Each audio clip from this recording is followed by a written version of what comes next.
ఓం శ్రీ సాయిరామ్. భగవాన్ దివ్యశ్రీ చరణాలకు హృదయపూర్వకమైనటువంటి అభివాదాలు చేసుకుంటూ అందరికీ సాయిరామ్ అండి. అహం సత్యబోధక చెన్నై దివ్య జ్ఞాన యజ్ఞము.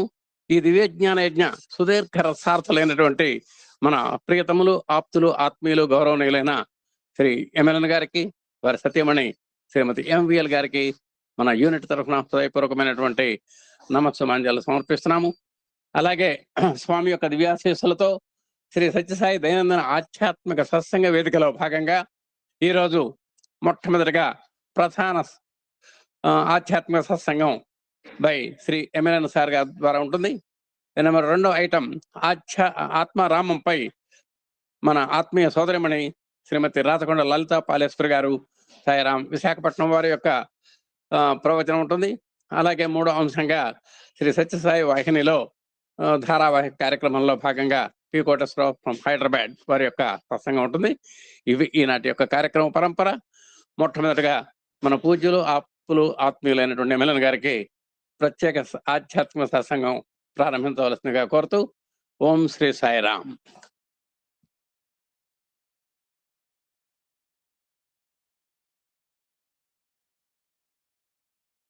అందరికీ సాయిరామ్ అండి. ఓంకార బీజ రూపాయ సర్వేశాయ జగత్పతి ప్రథమాయ నమస్తుభ్యం శ్రీ సత్యసాయి గణాధిప. ఇక్కడ పరమాత్మ అర్జునుడిని ఆవహించిన 2 మోహమైన శ్లోకానికి ట్రీట్మెంట్ స్టార్ట్ చేశారు. Can continue a brief narration, తర్వాత ఆత్మారాం సబ్జెక్ట్ కొంచెం టిపికల్ అమ్మా, నెమ్మది చదువు.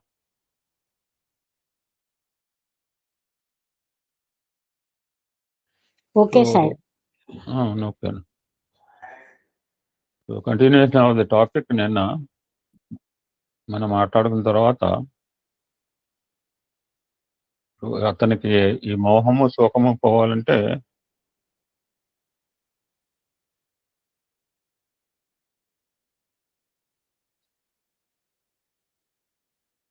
మనం పాజిటివ్గా చెప్పుకుంటాము. మనం సమ్యక్ దర్శనము, సమ్యక్ వాక్కు, సమ్యక్ చింతన, సమ్యక్ కర్మ అని చెప్పుకుంటాం.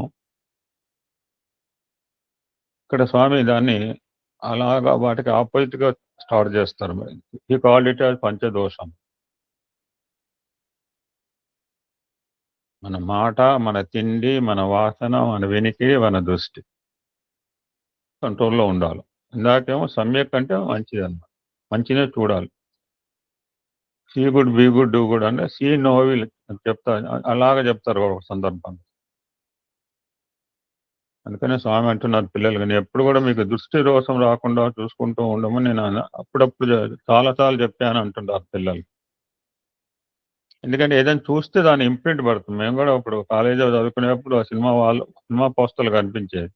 ఈ రోజుల్లో మరి మీకు ఎక్కడైనా సినిమా పోస్టర్లు ఎక్కడైనా కనపడ్డాయో లేదో నాకైతే తెలియదు. అలా ఆగిపోయేవాళ్ళం. ఎన్టీ రామారావు కావచ్చు, నాగేశ్వరరావు కావచ్చు, రిలేటెడ్. ఎందుకంటే చూడంగానే దాని ఇంప్రింట్స్ మనకు మైండ్లో పడతాయి. ఎవరికైనా, నాకే కాదు, ఎవ్రీబడి, ప్రతివాడికి కూడా. ఏదైనా ఒక దాన్ని చూస్తే దాని గురించి నువ్వు యోచిస్తావు అంటున్నారు. ఇదంతా కూడా అర్జునుడికి చెప్పింది, అర్జున్ ద్వారా మనకు చెప్పింది. ఎప్పుడైతే నువ్వు యోచిస్తావో దాని మీద నీకు వాంఛ కలుగుతుంది కూడా అంటున్నారు. This is our seeing. సరే, ఒక విషయం విన్న తర్వాత అప్పుడు ఎన్నో సత్సంగాలు వింటున్నాం, విని వదిలేయట్లేదు కదా మనం. కొన్ని విషయాలైనా మనం ఆలోచిస్తాం అట్లీస్ట్. దాన్ని యోచించిన తర్వాత దాన్ని ఏం చేస్తాం, దాన్ని పొందాలని మరలా ఆశిస్తాం. సో రిగార్డింగ్ వర్డ్స్, మాటలు, ధ్వని ఎలా వస్తుందో నేను సార్ బాగా చెప్పారు. ఏదో కంఠంలోంచి వస్తుందో అనుకున్నాం, మూలాధార చక్రంలో మొదలవుతుందని చెప్పారు. ఇప్పుడు ఆత్మారామంలో కూడా చెప్తారు, ఫస్ట్ వర్డ్ ఒకటే, చిత్తవృత్తి నిరోధ యోగ అంటే చిత్తవృత్తి నిరోధం కాదు, ఎవరి వల్ల కాదు, అటు డైవర్ట్ యువర్ మైండ్ అని చెప్తారు. ఇప్పుడు ఆత్మారామంలో మొదలు పెడుతున్నారు. ఒకటి మాట్లాడిన తర్వాత మాటకు తగిన రూపాన్ని మనం పురికొల్పుతామంటున్నాం. సో ప్రతి ఒక్కటి దోషయుక్తమా లేకపోతే దోషరహితమా అని అటు తీసుకోవాలని చెప్తున్నారు. నువ్వు నిజంగా దైవత్వం పొందాలంటే వాగ్దోషము, పంచదోషము, వాగ్దోషము, దృష్టి దోషము, క్రియాదోషము, శ్రవణ దోషము, మనం ఈ కొత్త పదాలైనా ఎన్నోసార్లు 100 సార్లు విన్నాం. ఈ 5 గనక నువ్వు దూరం చేసుకుంటే నువ్వే పరమాత్ముడు అయిపోతావు అని అర్జునుతో అంటున్నా. First control your tongue, TC అని చెప్తాను. టంగ్ కంట్రోల్ అని చెప్తాను సింపుల్ గానే. టీసీ అంటే టికెట్ కలెక్టర్ కూడా. ఎందుకంటే మనకు అందరికి తెలిసిందే స్వామి ఒక్కోసారి ఒక్కో రకం చెప్తుంటారు. ఒక్కోదానికి ఒక పని పెట్టారు. కన్నుకు చూసే శక్తి ఉంది, చెవులకు వినే శక్తి మాత్రమే ఉంది, ముక్కుకు వాసన చూసే శక్తి ఉంది, కానీ నాలుకకు 2 పనులు పెట్టారు, మాట్లాడుతుంది, రుచి. So 2 things. So that's why దాని ముందు భగవంతుని కార్యములందే పాల్గొను అని ఆదేశించాలి. ఆదేశించాడు కూడా, అర్జున్ని ఆదేశిస్తున్నాడు ఇక్కడ. మన ఆర్గనైజేషన్ మోటో కూడా మధ్య ఒక బ్యూటిఫుల్ క్యాప్షన్ ఉందన్నమాట. ఎవరికి వాళ్ళు ఉద్ధరించుకోవడానికి మన సంస్థలో వస్తున్నాం. ఆల్ ఇండియా ప్రెసిడెంట్ వచ్చి నన్ను కాదు, నేను పెట్టుకుంది 2000 కావచ్చు, let it be for my sake I'm doing this satsang. నా గురించి నేను 2 గంటలు భగవంతుని విషయాలు తలంచుకునే ప్రయత్నం గురించి నేను ఇది పెట్టుకోవడం జరిగింది. సరే, మొదటి వారం రోజులు ఎందుకు పెట్టామో దానికి తెలియదు. మంచి విషయాలు తెలుసుకోవాలని అలానే తాపత్రయం ఉండబట్టి ఒక 50 గ్రంథాల పైచీలకు నేను చదవటమో వినటం అవకాశం కలిగింది నాకు. సో కనుక ఇది ఎవరినో తరించడానికి కాదు, ఎవడు కాడు తరింపబడటానికి ఈ సంగతి కాదు, నేను తరించుకోవడానికి ఇది ఈ కార్యక్రమం. ఏది అదే చెప్తున్నాడు అర్జునుడికి, మొదట నువ్వు తరించుకో. అర్జున్ని ఎగ్జాంపుల్గా పెట్టి మనం చెప్తున్నాం. మనం ఎప్పుడు కూడా అసలు ఈ విషయం ఇతరుల యొక్క మంచి చెడ్డలు ఏమాత్రం విచారించే అధికారం మనకు లేదు. రూలింగ్ మనం ఎవరండి? కానీ మనకు అదే పని, మన సంగతి వదిలేసి ఎదుటివాడి గురించి ఆలోచిస్తుంది. నీ మంచి చెడ్డలు నీవు విచారించి మంచిని అభివృద్ధిపరచుకో. This is my motto for ASP. నా గురించి నాకు. ఇంకో మాట చెప్తున్నా, ఇతరులను విమర్శించే అధికారం నీకు లేదు.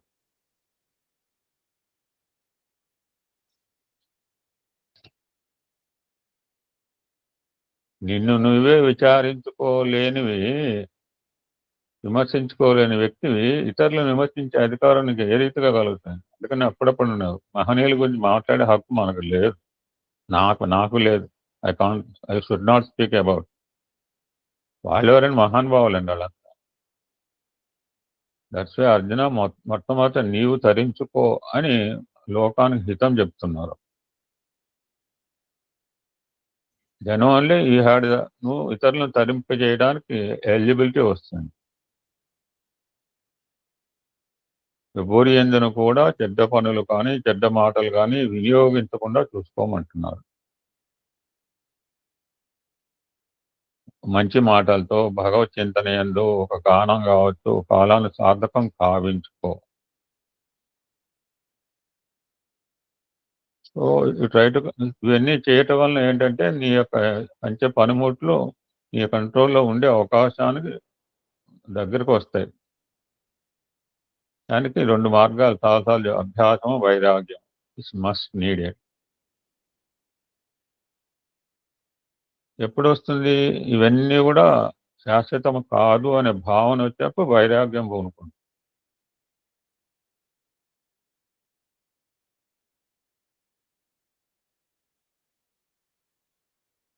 ముందు అభ్యాస యోగాన్ని అభ్యసించి తదుపరి వైరాగ్యాన్ని పూనుకోమని చెప్తున్నారు. సో దట్ అప్పుడు నీ కంట్రోల్లో ఉంటాయి నీ యొక్క 5 పనిముట్లు. ఓ అర్జున, మనం ఆర్యులం, అనార్యులం కాదు అని కూడా ఇంతకు ఫస్ట్లో బాగా చాలా కఠినంగా మాట్లాడారు. So to go in good path. పవిత్రతను అభివృద్ధి చేసుకోవాలి, ప్రకాశాన్ని చేపట్టాలి. ఒక మంచి మార్గంలో పోవాలంటే ఒక ప్రకాశం అనేది ఉండాలి. ఇక్కడ ప్రకాశం అంటే ఇట్ సెల్ఫ్ ఇది జ్ఞానము. ఇక్కడ బ్యూటిఫుల్ క్లారిఫికేషన్ ఇచ్చారు. దేవతలు అంటే ఎవరు, రాక్షసులు అంటే ఎవరు? జ్ఞానము కలవారు దేవతలు, దానికి విరుద్ధమైన వారు రాక్షసులు. అజ్ఞానులు కూడా అనద్దు మనం, విరుద్ధమైన వారు అని మాట వాడారు తాను.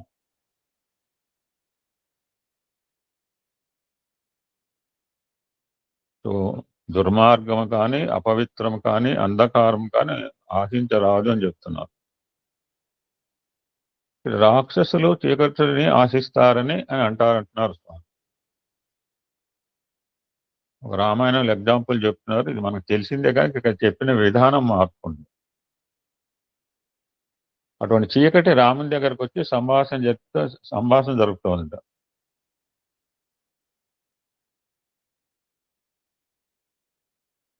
విభీషణుడు వచ్చి రాముని పాదాలపై పడ్డాడు. అప్పుడు సుగ్రీవుడు చెప్తున్నాడు, స్వామి రాక్షసులు చీకటినే ఆశిస్తారు, వెళ్తున్న ఆశిస్తారా? వీడు రావణ తమ్ముడు, ఇలాంటి వాడు అన్నను ద్వేషం చేసుకుని మీ పాదాలపైన పడినంత మాత్రాన మీరు అతను రక్షించడానికి ప్రయత్నించడం చాలా డేంజర్ అవుతుంది మనకు. ఇంకో మాటను అంటున్నాడు, అన్నతో విభేదించి ద్వేషించి వచ్చే తమ్ముని మనం నమ్మటం సో డేంజరస్ అంటున్నాడు సుగ్రీవుడు.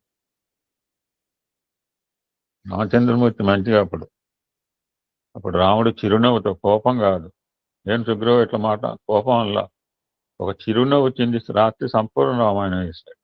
బాపు గారు బర్త్డేట కొంతమందిని చూసే ఉంటా.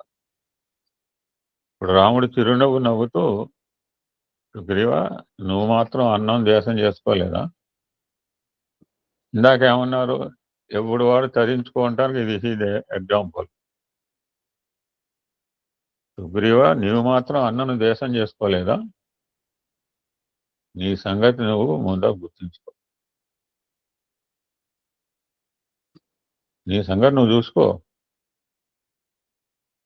నాకు ఎవరైనా సరే స్వామి నేను నీవాడని పాదాలపై పడ్డాడో వాడు నావాడే, ఎవడైనా సరే వాడు నావాడే అని మళ్ళీ రిపీట్ చేస్తాడు. అప్పుడు వెంటనే ఏం జరుగుతుందో మన అందరికి తెలుసు ఇక్కడ. బట్ స్వామి ఎక్స్ప్లెయిన్ చేసిన విధానం డిఫరెంట్గా. రెడీగా ఉన్నాడు అప్పుడు అంగతుడు, ప్రశ్నించాడట. స్వామి బాగానే ఉంది, అతనికి అభయం ఇచ్చావు, నీకు లంకపట్నం కడతాను కూడా చెప్పావు, కానీ రేపటి రోజున రాముండే వచ్చి స్వామి నేను నీవాడనంటే ఇంకా అతనికే రాజ్యాన్ని కడతావు అని క్వశ్చన్ చేశాడు అంగదుడు.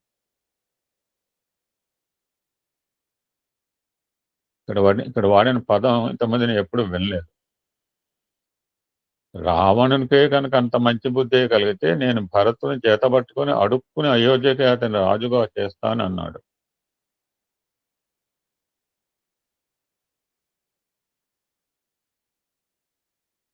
నేను ఎవరిని అడిగే వాడను కాను, అడుక్కోవడం నా స్వభావం కాదు. ఇది రాముడికి సాయిరాముడి ఇద్దరికి కూడా వర్తిస్తుంది. రావణునికే కనుక అంత మంచి బుద్ధి వస్తే నేను భరతుని అడుక్కుంటాను అన్నట్ట రాముడు. ఈ పదం ఎంతమంది, ఇది మన చాలాసార్లు ఆత్మారామంలో కూడా వచ్చింది. సో ఒక దైవత్వంలో ఇటువంటి పవిత్రమైన హృదయాలు, విశాలమైన భావాలు ఉండటం చేతే ఆ యొక్క మహనీయులు, అవతార పురుషులు ఆదర్శవంతం అయ్యారు జగత్తుకు కూడా.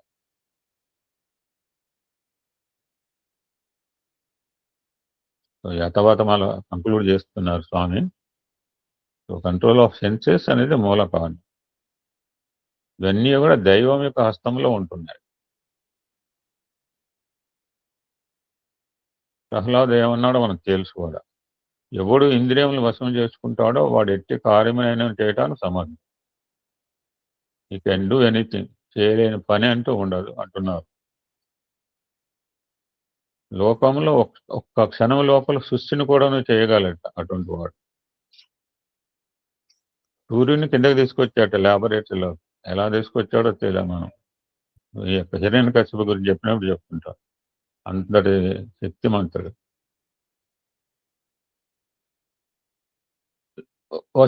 ఇంద్రియాలకు వశమైతే సృష్టికి లొంగిపోతున్నాడు. ఆశకు దాసుడైతే జగమంతకు కూడా తాను దాసుడే. ఆశను జయించిన వారికి లోకులెల్లా దాసులైపోతారు. ఆశకు లోనైన వారు దేశానికంతా లోకువైపోతారు. So Krishna first control your senses. నువ్వు వాటికి దాసుడు కారాదు అని చెప్పు. అవి నీ కంట్రోల్లో ఉండాలి. You should be the master for them అని చెప్తూ, నువ్వు అలా చేస్తే తప్పితే నువ్వు నేను చేసే కార్యంలో నువ్వు ప్రధానమైన ఒక కర్తగా రూపొందుతావు. నా మాట విని గనుక నేను చెప్పింది వింటే నేను చేయబోయే కార్యంలో నువ్వు ఒక ప్రధానమైన కర్తగా రూపొందుతావు అని హెచ్చరించడం కూడా జరుగుతుంది. So Arjuna get up, try to control your senses. దానికి ఏం ఉపాయమో తెలుసుకో. ఇటువంటి శోకంతో నువ్వు కుంగిపోవద్దు. ఈ శోకానికి కారణం ఏంటంటే నీ యొక్క అజ్ఞానం. సో విచక్షణ చేయి. ఏది ఆత్మ, ఏది అనాత్మ అనే విషయాన్ని నువ్వు చక్కగా గుర్తించుకోమని హెచ్చరిస్తున్నారు కృష్ణ పరమాత్మ అర్జునుడు.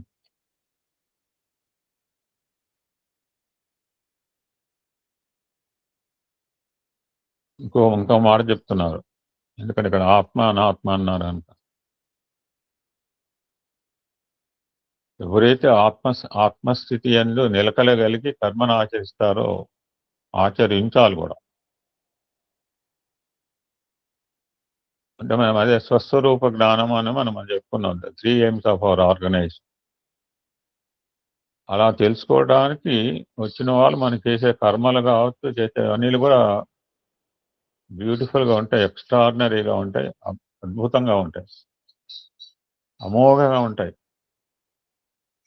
ఇది స్వస్వరూప జ్ఞానం గురించి తెలుసుకోవడానికి. అలాగా చేసిన వాడు అనుభవించేవాడు ఆనంద స్థితిలోనే ఉంటాడు. అతడే స్థితప్రజ్ఞుడు అంటున్నాడు. అతనికి ఏం డిఫరెన్సెస్ ఉండవు. శీతోష్ణాలు కావచ్చు, సుఖదుఖాలు కావచ్చు, మానాభిమానాలు కావచ్చు, ఇవన్నీ వరల్డ్ జగత్ ఇట్ సెల్ఫ్ ఆల్ ద్వంద్వాస్. 3+2 ఉన్నాం ఎన్నోసార్లు రుద్రంలో చెప్పుకున్నాం మనం. వాటిని సమంగా భావించి స్వస్వరూప సంధానం అంటున్నారు. అటువంటి వీటన్నిటి కూడా సమంగా భావించి స్వస్వరూప సంధానంలో నిమగ్నుడు అయ్యేవాడు ఎవరైతే అలా ఉంటారో హీ ఈస్ కాల్డ్ స్థిత ప్రజ్ఞ. ఇది the first requisite and eligibility for స్థిత ప్రజ్ఞ. ఇంకొక అద్భుతమైన పని చేస్తాడు స్థిత ప్రజ్ఞుడు అయిన వాడు. సమత్వం యోగ ఉచిత గీతలు మన చాలాసార్లు వచ్చింది, వాడమని చాలాసార్లు కూడా మన తత్వంగాల్లో వస్తుంది.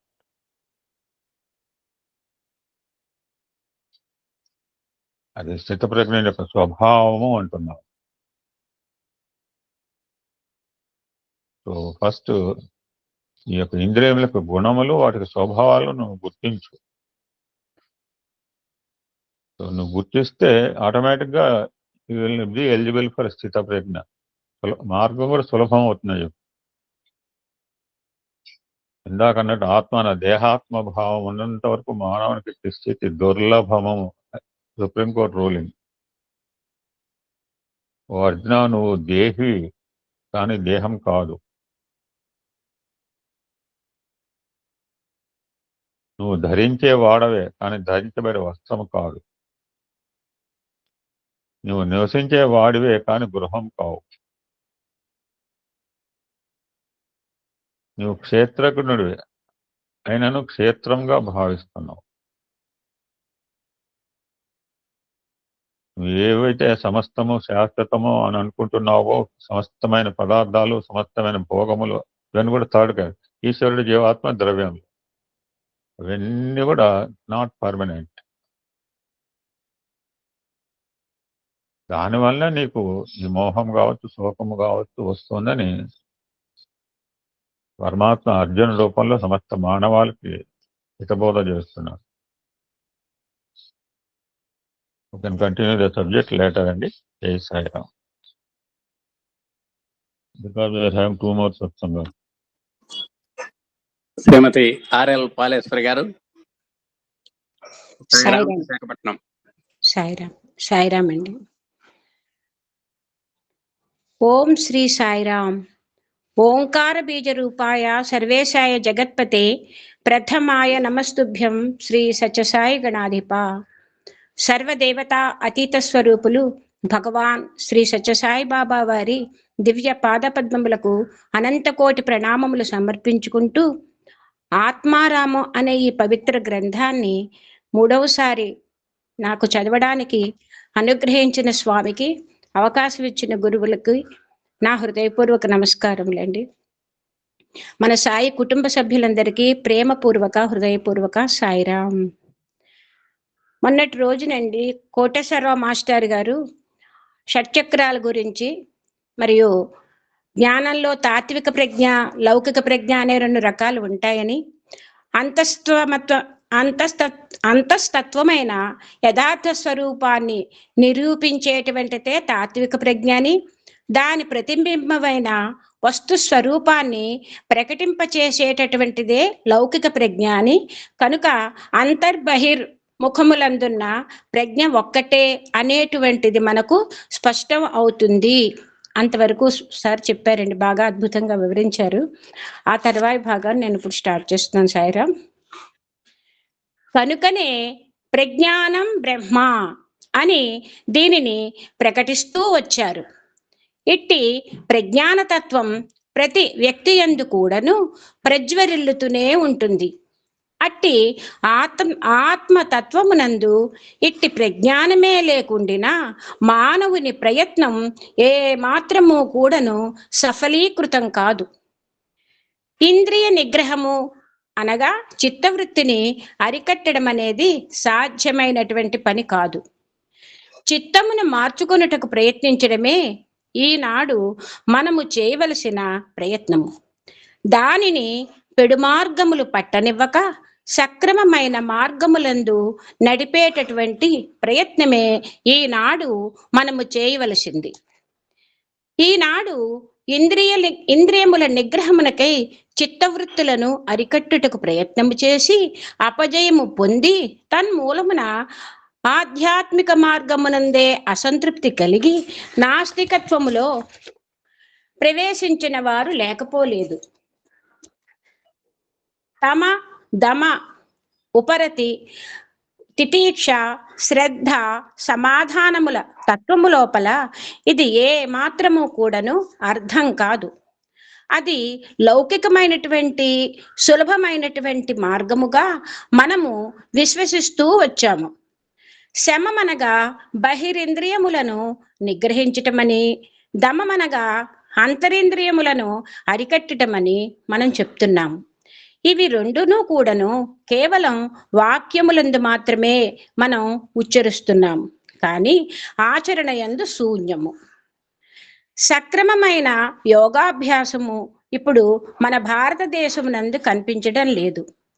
ఏదో కొంత శారీరక సంబంధమైనటువంటి వ్యాయామము నేర్చుకున్నంత మాత్రమున అది యోగాభ్యాసమని మనం చెప్తూ వస్తున్నాము. అది ఆరోగ్య నిమిత్తమై ఏర్పరిచిన శరీర వ్యాయామము తప్ప ఆత్మ నిమిత్తమై కల్పించిన యోగాభ్యాసము కాదు. ఆసనములు కూడాను యోగాభ్యాసము క్రింద మనం మార్చుకుంటూ వస్తున్నాం.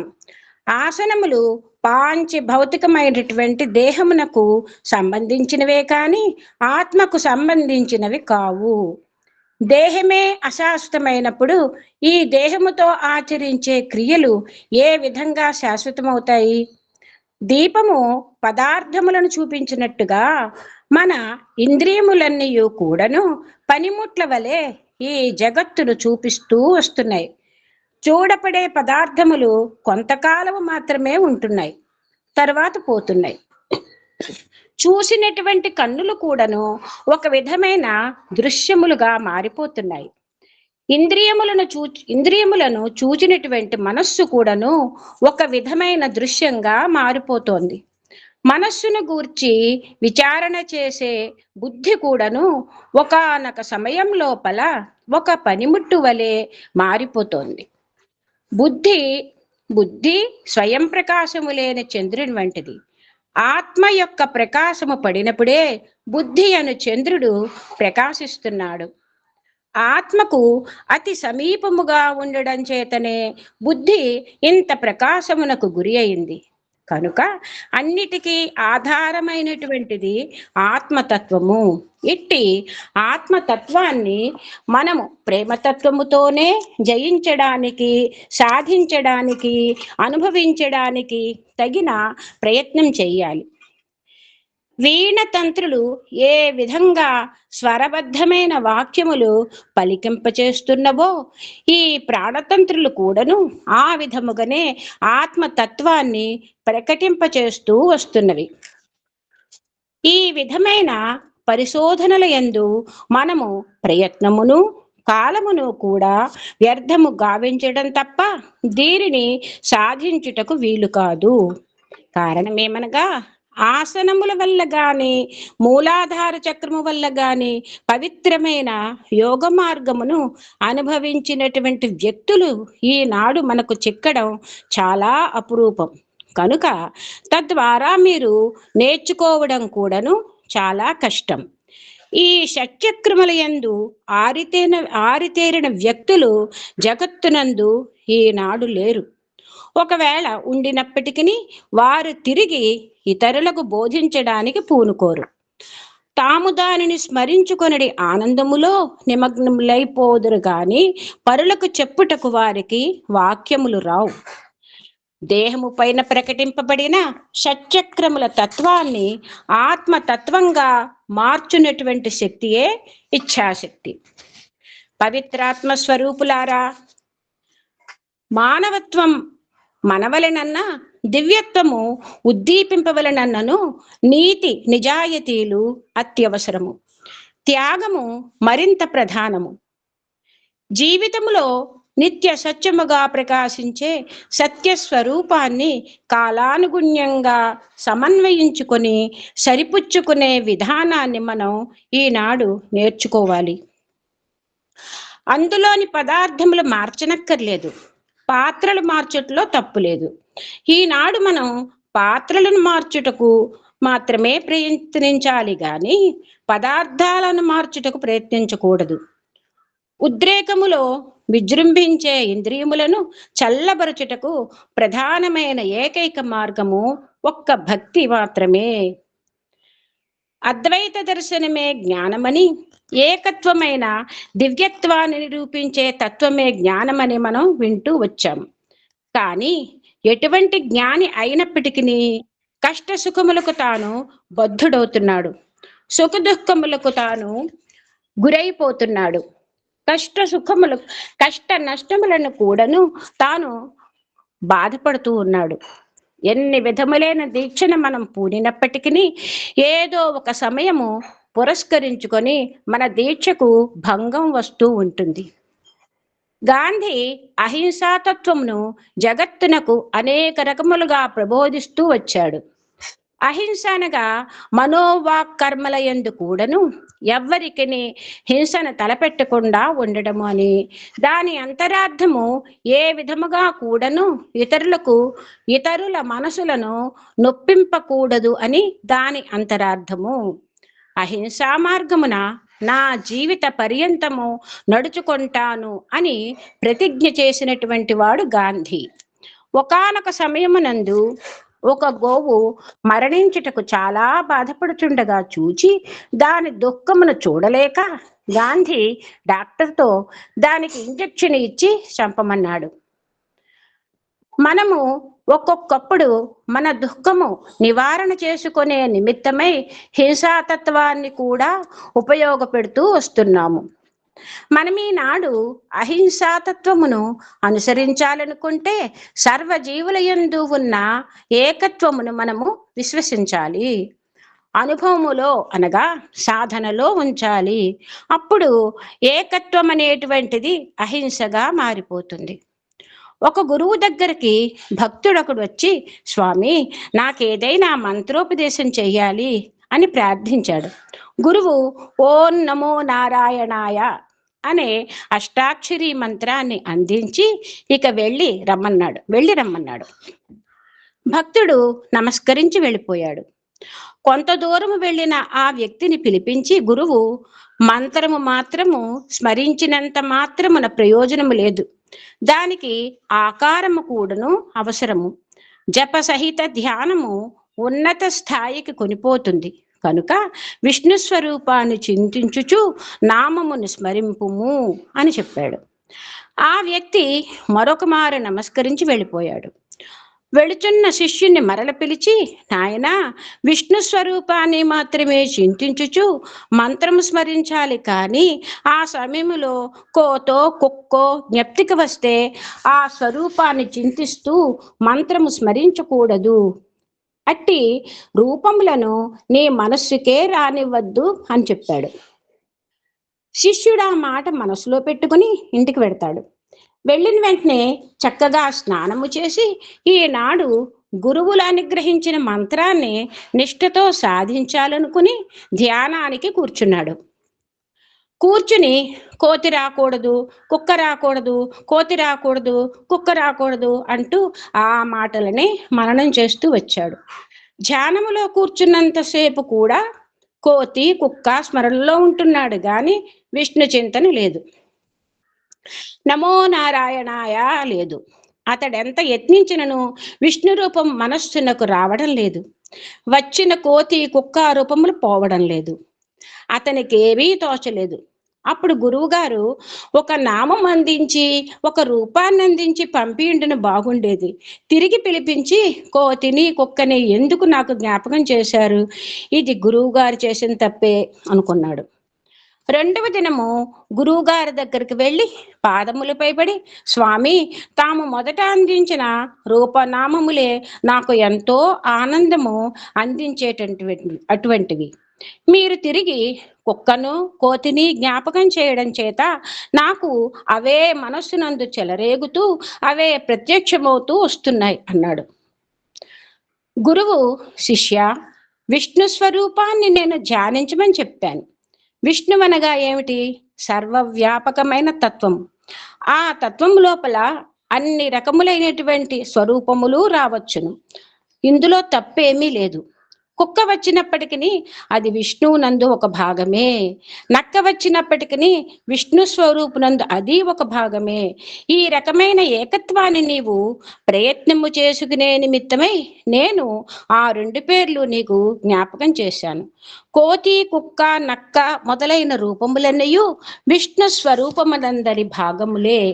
ఒక ఉదాహరణము, మన దేహం ఉన్నది. ఈ దేహములో ఇది చెయ్యి, ఇది కాలు, ఇది తల, ఇవి వేళ్ళు, ఇది ముక్కు, ఇది కన్ను, ఇట్లు వేరు వేరుగా కనిపిస్తున్నను ఇవి అన్ని కూడాను దేహంలోని భాగములే. ఇదే విధముగానే లోకంలో మనకు కనిపిస్తున్న భిన్న భిన్న ఆకారములన్నీ కూడాను విశ్వవ్యాపి అయిన విష్ణువు యొక్క దేహములోని భాగములే అని బోధించాడు. ఈ విధంగా ఏకత్వాన్ని క్రమక్రమేణా శిష్యులకు ప్రబోధిస్తూ వారి మనస్సు ఏకాగ్రమయ్యేటట్లుగా ఋషులు అనేక మార్గాలను నిరూపిస్తూ వచ్చారు. విద్యార్థులారా, పవిత్రమైన ఈ ఏకత్వ భావాన్ని అనుభవింప నిజముగా కోరినటువంటి వారు సమాజమునందు చేరి సర్వులయందు ఉన్న ఆత్మతత్వాన్ని విశ్వసించి దైవతత్వం అనేటువంటిది లేక ఏ జీవియు జీవించడానికి వీలు కాదనే సత్యాన్ని గుర్తించాలి. తన యందున్న దైవత్వమే సర్వులయందు కూడాను ప్రతిబింబిస్తుంటాది అనే సత్యాన్ని నిరూపించాలి.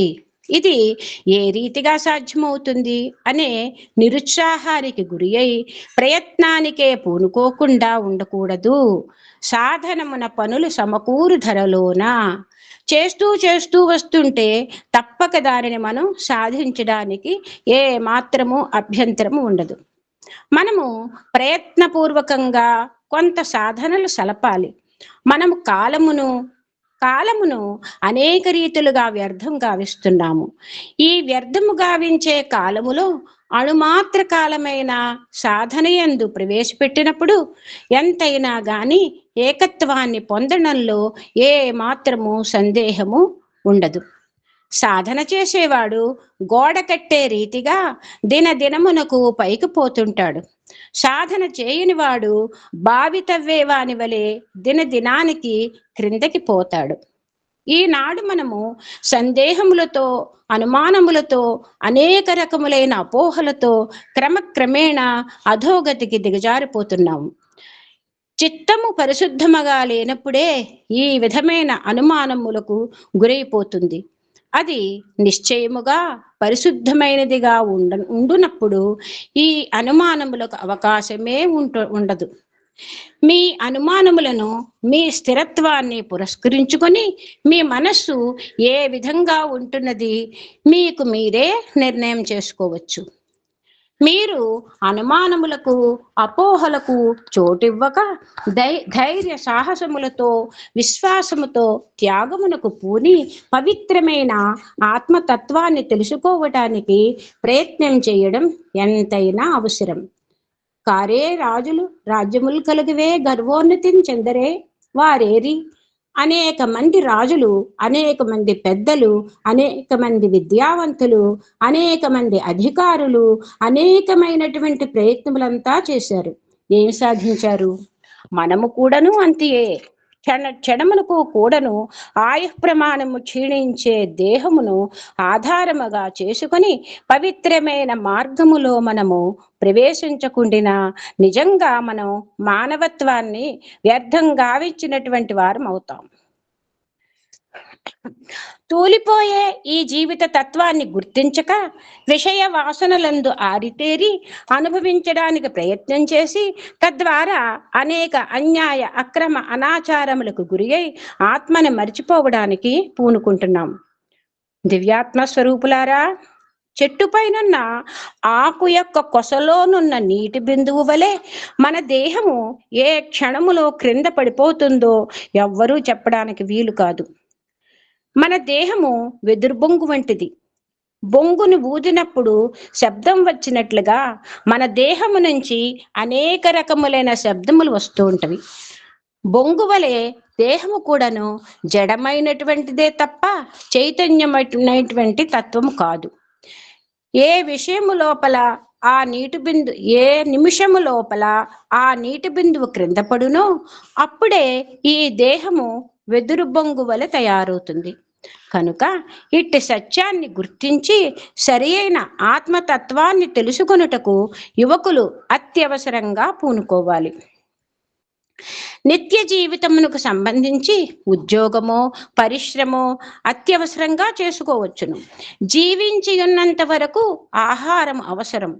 ఉండినంత వరకు ఏదో ఒక కర్మ చేయుట అత్యవసరం. కానీ ఇదే మన లక్ష్యము కాదు.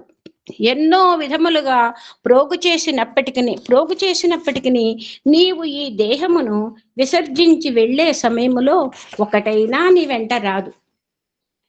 ఇలాంటి దృశ్యాన్ని మీ చిత్తమునందుంచుకొని క్షణమునకు కూడాను ఏదో ఒక పవిత్రమైన కార్యమును ఆచరించే నిమిత్తమే ఈ దేహము ఏర్పడిందనే సత్యాన్ని మీరు గుర్తించాలి. ఇది ఒక పనిముట్టు. దీనిని ఆధారముగా చేసుకొని నీ గమ్యాన్ని నీవు చేరడానికి పూనుకోవాలి. దేహో దేవాలయ ప్రోక్తో జీవో దేవ సనాతనః. ఈ దేహము జీవునకు ఒక రథం వంటిది. మనం ఒక కారు కొన్నామంటే కేవలము పెద్ద షెడ్డులో పెట్టి లాక్ వేయటానికి కొన్నాము. ఆ కారును ఎక్కడైనా ఉపయోగపెట్టాలనుకుంటే రోడ్డు సరైనటువంటిదా కాదా అని మనం విచారిస్తాం. ఆ విధంగా విచారించక ఈ దేహమనే కారును ఏ రోడ్డునంటే ఆ రోడ్డున ప్రవేశింపచేయడము సరి అయినటువంటి పనియేనా? పవిత్రమైన ఈ దేహమనే రథము సక్రమమైనటువంటి మార్గంలో, పవిత్రమైన మార్గములో దివ్యమైనటువంటి స్థానమునకు ప్రయాణము చేయవలసి ఉంటుంది. ఇలాంటి తత్వాన్ని మనము గట్టిగా విశ్వసించితే పెడమార్గాన్ని పట్టడానికి కానీ, మానవత్వాన్ని మట్టి కలుపుకోవడానికి కానీ, నిర్మూలము గావించుకోవడానికి కానీ మనము ఏ మాత్రము అంగీకరించము. ధర్మార్థ కామ మోక్షానం ఆరోగ్యం మూలముత్తమం. కనుక ఆరోగ్యము నిమిత్తమే మనము దేహమును సక్రమమైన రీతిగా కాపాడుకునవలసిందే. దానికి తండ్రికి తగినటువంటి వ్యాయామము చేయవలసిందే. కానీ దివ్యశక్తిని సంపాదిస్తామనే దురాశ చేత ఆ యోగాభ్యాసంలో మాత్రం మీరు చేరకండి. నిత్య జీవితానికి సంబంధించిన ఆరోగ్యమునకు మీరు కసరత్తులను చేసుకోవచ్చు. అర్థము కానటువంటి మార్గమునందు ప్రవేశించి తద్వారా మీ ఆరోగ్యమును చెడుపుకోవడానికి పూనుకోకండి. దైవ భావము చేత ఎట్టి కార్యమునందైనా కూడాను మీరు పాల్గొని తద్వారా ఆనందమును అనుభవించడానికి పూనుకోండి. సాయిరామ్ అండి. సాయిరామ్. సాయిరామ్ అండి. అవకాశం ఇచ్చిన అనుగ్రహించిన స్వామికి, అవకాశం ఇచ్చిన గురువు గారికి నా హృదయపూర్వక నమస్కారాలండి. అందరికీ సాయిరామ్ అండి. సాయిరామ్. ఓం శ్రీ సాయిరామ్. ఈరోజు మంచి మంచి విషయాలు చెప్పారు ఆర్ఎల్ పాలేశ్వర్ గారు. చాలా హృదయపూర్వక ధన్యవాదాలు. ఓం శ్రీ సాయిరామ్. భగవాన్ దివ్యశ్రీ చరణాలకు హృదయపూర్వకమైనటువంటి అభివాదాలు చేసుకుంటూ అందరికీ సాయిరామ్ అండి. ఈరోజు స్వామి యొక్క దివ్యాశీస్సులతో మన అహం సత్యబోధక దివ్య జ్ఞాన యజ్ఞంలో ఆధ్యాత్మిక సత్సంగ ధారావాహికల్లో భాగంగా సత్యసాయి వాహినిలోకి మనం అడుగు పెడుతున్నాం. ఈరోజు మన ప్రబోధ 22, దీని యొక్క హెడ్డింగ్ ఆత్మ విచారణ. దీంట్లో ఉన్నటువంటి భావాలు ఏమిటో ఒకసారి మనం చూద్దాం.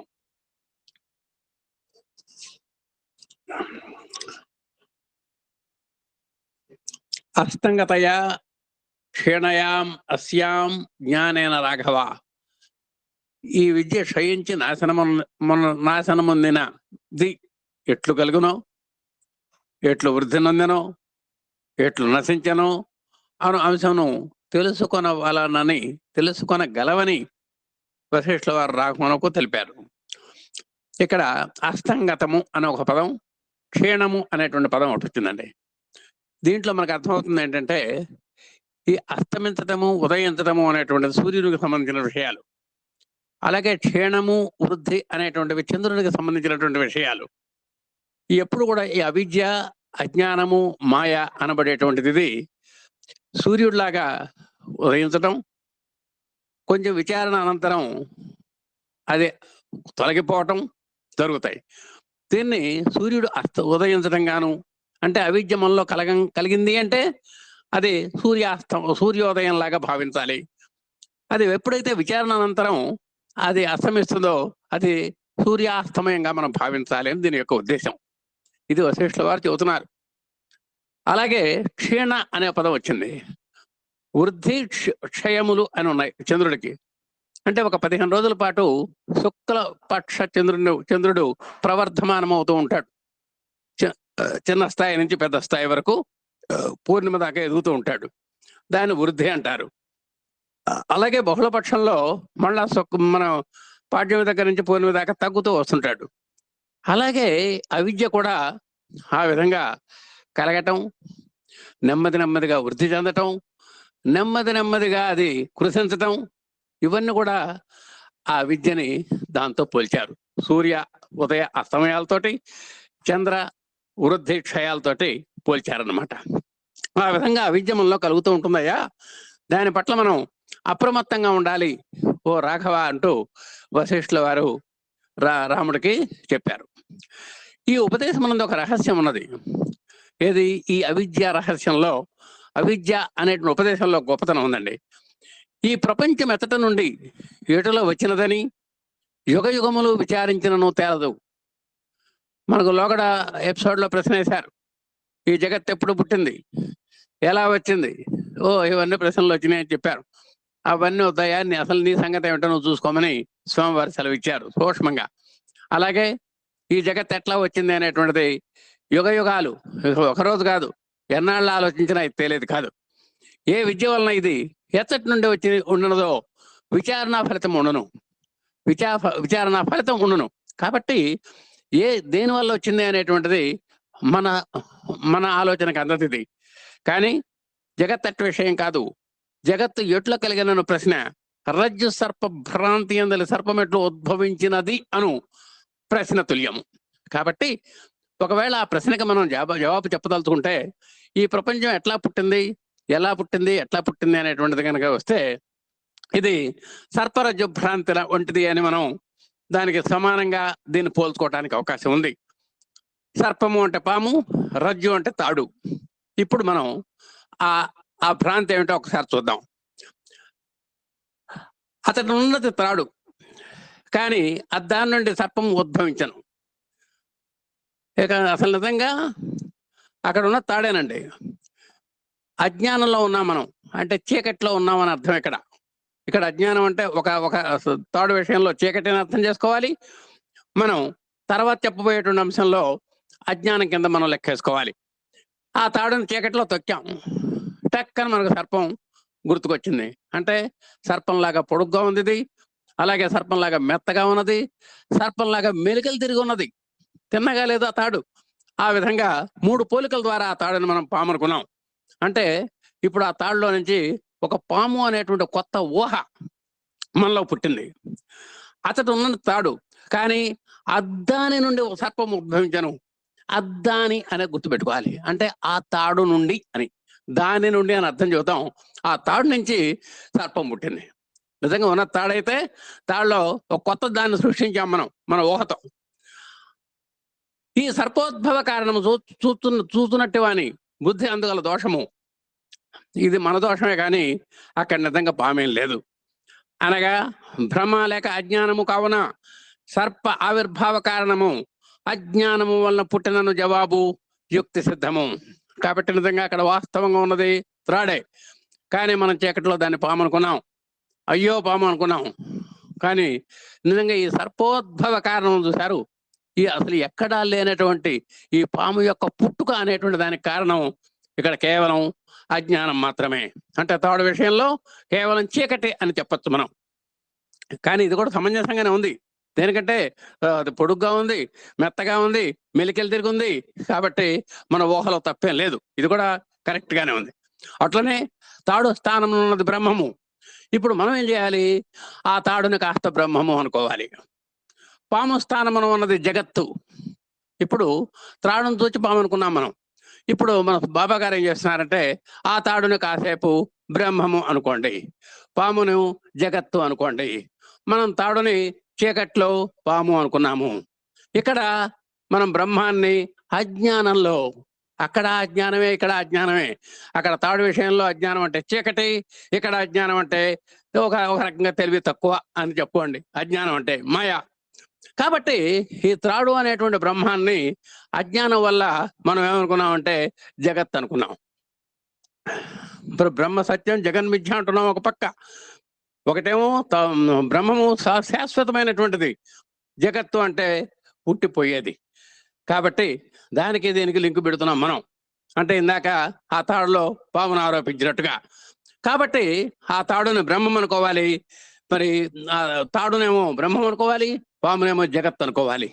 అందుకని ఆ తాడు మన అజ్ఞానం వల్ల, అంటే మన అంధకారం వల్ల పాము ఎట్లయిందో, ఈ బ్రహ్మం కూడా మన ఊహపోహల్లో మన అజ్ఞానం వల్ల అది జగత్తుగా మనం భావిస్తున్నాము. ఇతట కూడా చూస్తున్నట్టు వాని దోషం అనక తీరదు. ఇది కూడా మనమంతా కూడా కనబడినటువంటి బ్రహ్మాన్ని అశాశ్వతం అనుకుంటున్నాం, కనబడేటువంటి జగత్తుని మనం శాశ్వతం అనుకుంటున్నాం. అంటే అసత్తును సత్తు అనుకుంటున్నాము, సత్తు అయినటువంటి బ్రహ్మాన్ని అసత్ అనుకుంటున్నాము. ఇదంతా కూడా ఒక రకమైనటువంటి మన ఊహాజనితమైనటువంటి మాయ. ఇది మన అజ్ఞానం ఫలం. ఇదంతా కూడా అనగా ఒక వస్తువును మరొక వస్తువుగా చూచుట బుద్ధి దోషం అని తేలుతున్నది. ఇంతకీ బుద్ధి దోషం అంటే ఏమిటి? ఒక వస్తువును పట్టుకొని ఇంకో వస్తువుగా అంటాం. ఆ వస్తువును ఉన్న వస్తువును ఉన్నట్టుగా మనం చెప్పటల్లా, దాన్ని మరొక రకంగా చెబుతున్నాము. ఆ రకంగా చెప్పటమే ఇది బుద్ధి దోషము. కావున ఈ జగత్తు బుద్ధి దోషం వల్ల ప్రభవించినటువంటి విషయమని నిశ్చయింపనగును. కాబట్టి అక్కడ బ్రహ్మం నుంచి జగత్తు వచ్చింది అంటే, అంటే జగత్తును బ్రహ్మాన్ని చూసి మనం జగత్తు అనుకుంటున్నామంటే ఇది కూడా ఒక రకంగా మన యొక్క బుద్ధి దోషమే. ఇట్టి బుద్ధి దోషం వలన, భ్రాంతి వలన జనించినటువంటి విషయం అన్నింటికీ సత్యము కాదు. కాబట్టి నువ్వు ఉన్నది బ్రహ్మం అయితే నీ యొక్క ఊహపోహల ప్రకారం దాన్ని జగత్తు అనుకున్నావు. ఇది కేవలం నీ యొక్క బుద్ధి దోషము. కాబట్టి ఇది నీ యొక్క భ్రాంతి. ఎప్పుడైతే భ్రాంతితో పుట్టినటువంటి విషయం ఎప్పటికీ కూడా సత్యం కాదు. జగత్తు ఏనాటికే కూడా ట్రూ కాదు. కాబట్టి భ్రాంతి నశించినప్పుడు తజ్జనిత విషయం కూడా నశించును. ఎప్పుడైతే మనం భ్రాంతి అంటే జగత్తు అది పుడుతోంది పోతోంది, మనకంటే కొంతమంది కొన్ని లక్షల మంది పుట్టారు పోయినారు, కాబట్టి అది శాశ్వతం కాదు. మనం కూడా శాశ్వతమేం కాదు. అసలు మనకు కనబడేటువంటి దృశ్యాలు కూడా శాశ్వతం కాదు. ఇది తజ్జనిత అంటే దాంట్లో నుంచి పుట్టినటువంటి చూడండి ఆ భ్రాంతి వల్ల పుట్టినటువంటి విషయం. కాబట్టి దీని కూడా శాశ్వతత్వం లేదు. యథార్థము గోచరమగును, ఇది వేదాంత సారము. ఎప్పుడైతే మాయ పోయిందో, ఎప్పుడైతే నువ్వు ఆ జగత్తుని అసత్యం అనుకున్నావో అప్పుడు బ్రహ్మ అనేటువంటి సత్యం అనేటువంటి యథార్థం నీకు తెలుస్తుంది. అప్పుడే నువ్వు బ్రహ్మ సత్యం జగన్మిథ్య అనేటువంటి వేదాంత వాక్యాన్ని నువ్వు ఒక సారంగా నువ్వు నమ్మటానికి అవకాశం ఉన్నది. అహం అజ్ఞ, నేను అజ్ఞానిని ఎవరికి వారు ఒప్పుకొనక తప్పదు. ఈ విషయంలో మనమంతా కూడా అజ్ఞానంలో తాడుని పామనుకుంటున్నాము. బ్రహ్మాన్ని జగత్ అనుకుంటున్నటువంటి నేపథ్యంలో ప్రతి ఒక్కరు కూడా ఆ విధంగా ఎవరైతే భ్రాంతికి గురవుతారో వారంతా కూడా ఈ విధంగా అనుకోవాలి. అహం అజ్ఞ, నేను తెలివి తక్కువ వాడిని, అంటే నేనేమి తెలియని వాడిని అనుకోవాల్సిందే తప్పదు. అనగా శాస్త్ర సిద్ధాంతమును అనుసరించి కూడా బ్రహ్మమై ఉండినట్లు అట్లు తెలియక జీవుడిని అనుకొనుతున్నటువంటి నేనే అజ్ఞానిని అని తెలియవచ్చినది. కాబట్టి మనం బ్రహ్మాన్ని చూసి మనం జగత్ అనుకుంటున్నాము, బ్రహ్మను చూసి జీవుడు అనుకుంటున్నాం మనం. కాబట్టి ఇది నేను జగత్తును చూస్తున్నాను, ఇది చూస్తున్నది నేనే అని ఎప్పుడైతే నువ్వు అనుకున్నావో నువ్వు కూడా అజ్ఞానివే అని తేలిపోతోంది. అయితే తన్ను తాను మరచి అన్యముగా తలంచుకొనుటయును విషయము సంభవమా అను సంకోచ నివారణార్థము అనేక విషయములు తెలుసుకుంటమే. కాబట్టి ఈ విధంగా ఒక సత్యము అసత్యము అంటే బ్రహ్మము జగత్తు అనేటువంటి విషయ నిర్ధారణలో మనం ఎన్నో మనకు శంకలు వచ్చినాయి, సందేహాలు వచ్చినాయి. వాటి నివారణ కోసం మనం ఎన్నో విషయాలు మనం టచ్ చేయాల్సి వచ్చింది. ఎవడు మిథ్యా దృష్టితో కూడి ఉండునో వాడు అజ్ఞాని అగుట సమంజసము. ఇంతకు అజ్ఞాని అంటే ఏమిటి మళ్ళా ఒకసారి రూఢిపరుస్తున్నారు. మిథ్యా దృష్టితో అంటే మిథ్యా దృష్టి అంటే ఏమిటి? లేని దాన్ని ఉన్నదిగా చెప్పటం, ఉన్నదాన్ని లేనిదిగా చెప్పటం. ఇట్ ఈజ్ కాల్డ్ మిథ్య. అలాంటి ఉన్నదాన్ని లేనట్టుగాను లేని దాన్ని ఉన్నట్టుగాను చెప్పగలిగినటువంటి దృష్టిని మిథ్యా దృష్టి అంటాం. ఈ మిథ్యా దృష్టి ఎవరికైతే ఉందో వాళ్ళంతా కూడా అజ్ఞానులే. ఈ భ్రాంతి పురుషుని యొక్క చిత్తమును ఆశ్రయించున్నది. ఇది భగవంతుడు తనతో పాటుగా సృష్టించాడు ఈ మాయని. మనం అనుకున్నాం మన నీడ ఎట్లాంటిదో దేవుడి పక్కనే ఉన్నటువంటి మాయ కూడా అలాంటిది అని చెప్పుకున్నాం. కాబట్టి ఈ భ్రాంతి పురుషుని యొక్క ఇది ఆ విధంగా పుట్టి పురుషుని యొక్క చిత్తాన్ని ఆక్రమిస్తోంది, ఆశ్రయించింది. ఇది చిత్తము అంటే తెలుసు మనకు, మనసు యొక్క 4 రూపాలు ఉన్నాయి మనసుకి: మనసు, బుద్ధి, చిత్తము, అహంకారము. దీన్నే అంతఃకరణ చతుష్టయం అంటాం. ఈ భ్రాంతి ఏం చేస్తోంది? చిత్తాన్ని ఆశ్రయించింది. అక్క నీ దగ్గర నేను ఉంటాను అంది. అంటే ఈ చిత్తంలో మళ్ళీ 2 ఉన్నాయండి. మనస్సు ఉంది, బుద్ధి ఉంది. అంటే మనస్సు సంకల్ప వికల్పాలు చేస్తుంది, బుద్ధి నిర్ణయాత్మకత చేస్తుంది. ఆ విధంగా సంకల్ప వికల్పాలు చేసినటువంటి మనస్సు ద్వారా ఒక నిర్ణయింపబడినటువంటి నిశ్చయార్థం చేయగలిగినటువంటి బుద్ధి ద్వారా వచ్చినటువంటి విషయాలన్నింటినీ మొత్తాన్ని ఒక గదిలో స్టోర్ చేస్తుంది నొప్పిదక చిత్తం. అందుకనే మనం మూడో తరగతిలో మన మాస్టారు కొట్టినటువంటి సంఘటన కూడా మనకు గుర్తుకొస్తోంది. ఆయన పెట్టినటువంటి తొడపాశం ఇప్పుడు గుర్తుకొస్తోంది మనకు. దేనికని? అది మనస్సు యొక్క ప్రభావం కాదు, బుద్ధి యొక్క ప్రభావం కాదు. వాటి ద్వారా సంగ్రహించినటువంటి చిత్తం వీటినన్నిటి కూడా మంచి రిజర్వ్ బ్యాంక్ ఆఫ్ ఇండియాలో దాచుకొని ఉందన్నమాట. అందుకనే కొంతమంది ఎక్కడెక్కడ కబుర్లు అసలు 3 గంటలైనా కూడా తెవన్లు. అంటే ఆ పుట్టిన దగ్గర నుంచి జరిగినటువంటి విషయాలన్నీ కూడా పూసగుచ్చినట్టు చెబుతుంటారు, కొండమ్మ కథలాగా. ఇదంతా కూడా దేని యొక్క వృత్తి అంటే చిత్తం యొక్క వృత్తి. కాబట్టి ఈ భ్రాంతి పురుషుని యొక్క చిత్తాన్ని ఆశ్రయించి ఉన్నది. ఆ భ్రాంతి అంటే మంచి గట్టిగా నిలబడాలి అంటే చిత్తాన్ని ఆశ్రయించాలి. చెక్కు చెదరకుండా మంచి స్థిర నివాసం అంటే ఒక రెంటెడ్ హౌస్ లాగా ఆ చిత్తాన్ని వాడుకుంటోంది భ్రాంతి.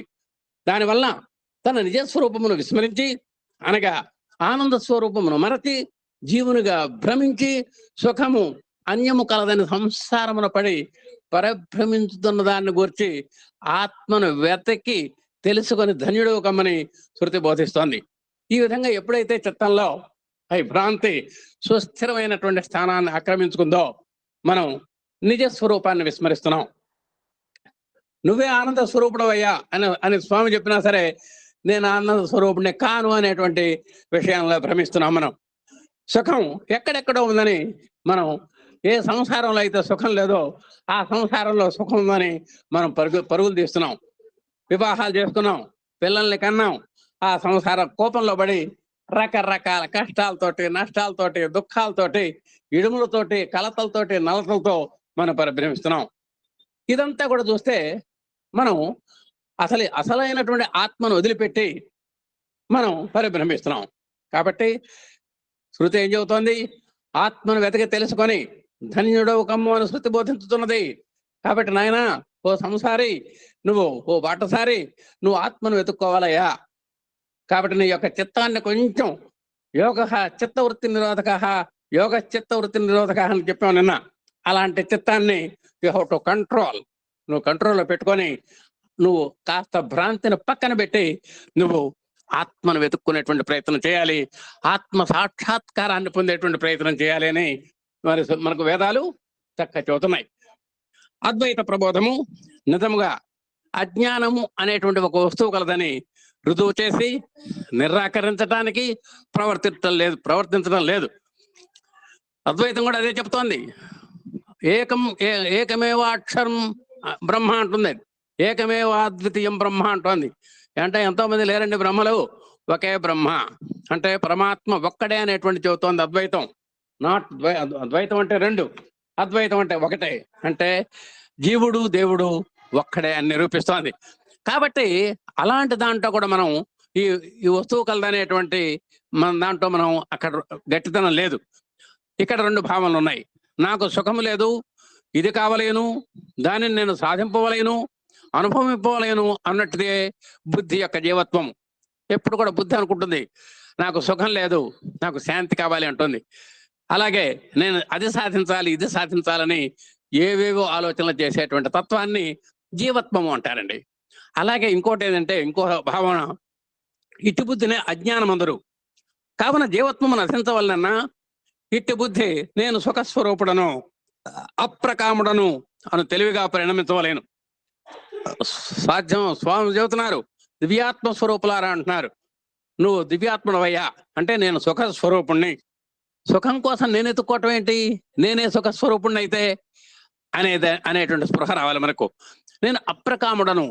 కాముడు అంటే కోరికలు గలవాడు, ప్రకాముడు అంటే గాఢమైన కోరికలు గలవాడు, అప్రకాముడు అంటే అసలు ఏమాత్రము కోరికలు లేనటువంటి వాడు. అసలు నేను సుఖ స్వరూపుణ్ణి, నేను సుఖపట్టం కోసం నాకేం కోరికలు లేవు అని ఒక పక్క అంటున్నాం. ఇక్కడ రెండు భావాలు ఉన్నాయండి. ఆ స్థాయికి మనం రావాలి. నేనే సుఖస్వరూపుణ్ణి, నేనే దేవుణ్ణి అనేటువంటి భావంలోకి రావాలి. పై భావం మనకు అజ్ఞానం మరియు రెండో భావం మనకు జ్ఞానం మరియు మనకు భావం అర్థం చేసుకోవాలి మనం. నేను ఎప్పుడైతే నాకు సుఖం కావాలి, నాకు సుఖం లేదు, నాకు సుఖం కావాలి అన్నావో నువ్వు అజ్ఞానంలో ఉన్నట్లు లెక్క. నేను సుఖస్వరూపుణ్ణి, అప్రకాముణ్ణి అంటే అన్ని కోరికలు నెరవేరేటటువంటి వాడిని అని ఎప్పుడైతే అనుకున్నావో నువ్వు అప్పుడు జ్ఞానంలో ఉన్నట్టు లెక్క. కాబట్టి నువ్వు జ్ఞాన పథంలో నడవాలి కానీ అజ్ఞాన పథంలో నడవకూడదు అనేటువంటిది ఇక్కడ స్వామి మనకు సంకేతాన్ని సూచిస్తున్నారు. అనగా జీవత్వ బుద్ధి అజ్ఞానము, సుఖ స్వరూపుడను బుద్ధి జ్ఞానము. నాకు సుఖం కావాలి, నాకు శాంతి కావాలి అన్నమాట నువ్వు అజ్ఞానంలో పడ్డట్టే లెక్క. నేనే సుఖ స్వరూపుణ్ణి, నేనే పరిపూర్ణ మనోరథం కలిగినటువంటి వాడను అని నువ్వు అనుకున్నట్టయితే ఇట్ ఈజ్ కాల్డ్ జ్ఞానము. కాబట్టి సుఖం కావాలి, ఐ వాంట్ పీస్ అనకూడదు ఎప్పుడు కూడా. I am piece.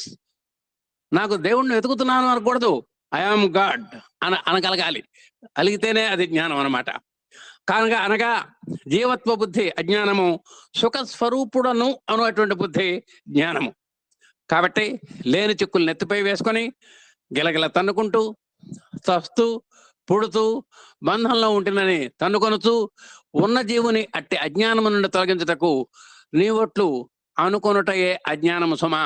కాబట్టి నువ్వు లేనిపోయినటువంటి దివ్యత్వాన్ని వదిలిపెట్టి, ఆత్మభావాన్ని వదిలిపెట్టి, దేహభావాన్ని ఆశ్రయించి ఇది నా దేహము, ఇది నా భార్య, ఇది నా బిడ్డలు, ఇది నా సంసారం, ఇది నా ఇల్లు, ఇవన్నీ కూడా లంపటాలు తగిలించుకొని నువ్వు నానా అవస్థలు పడుతున్నావయ్యా, ఇది అజ్ఞానం, నువ్వు గుర్తించాలి అని నిర్వచించి నిజ జ్ఞానము కలుగు చేయుటకే అద్వైత శృతులు ఉద్భవించినవి.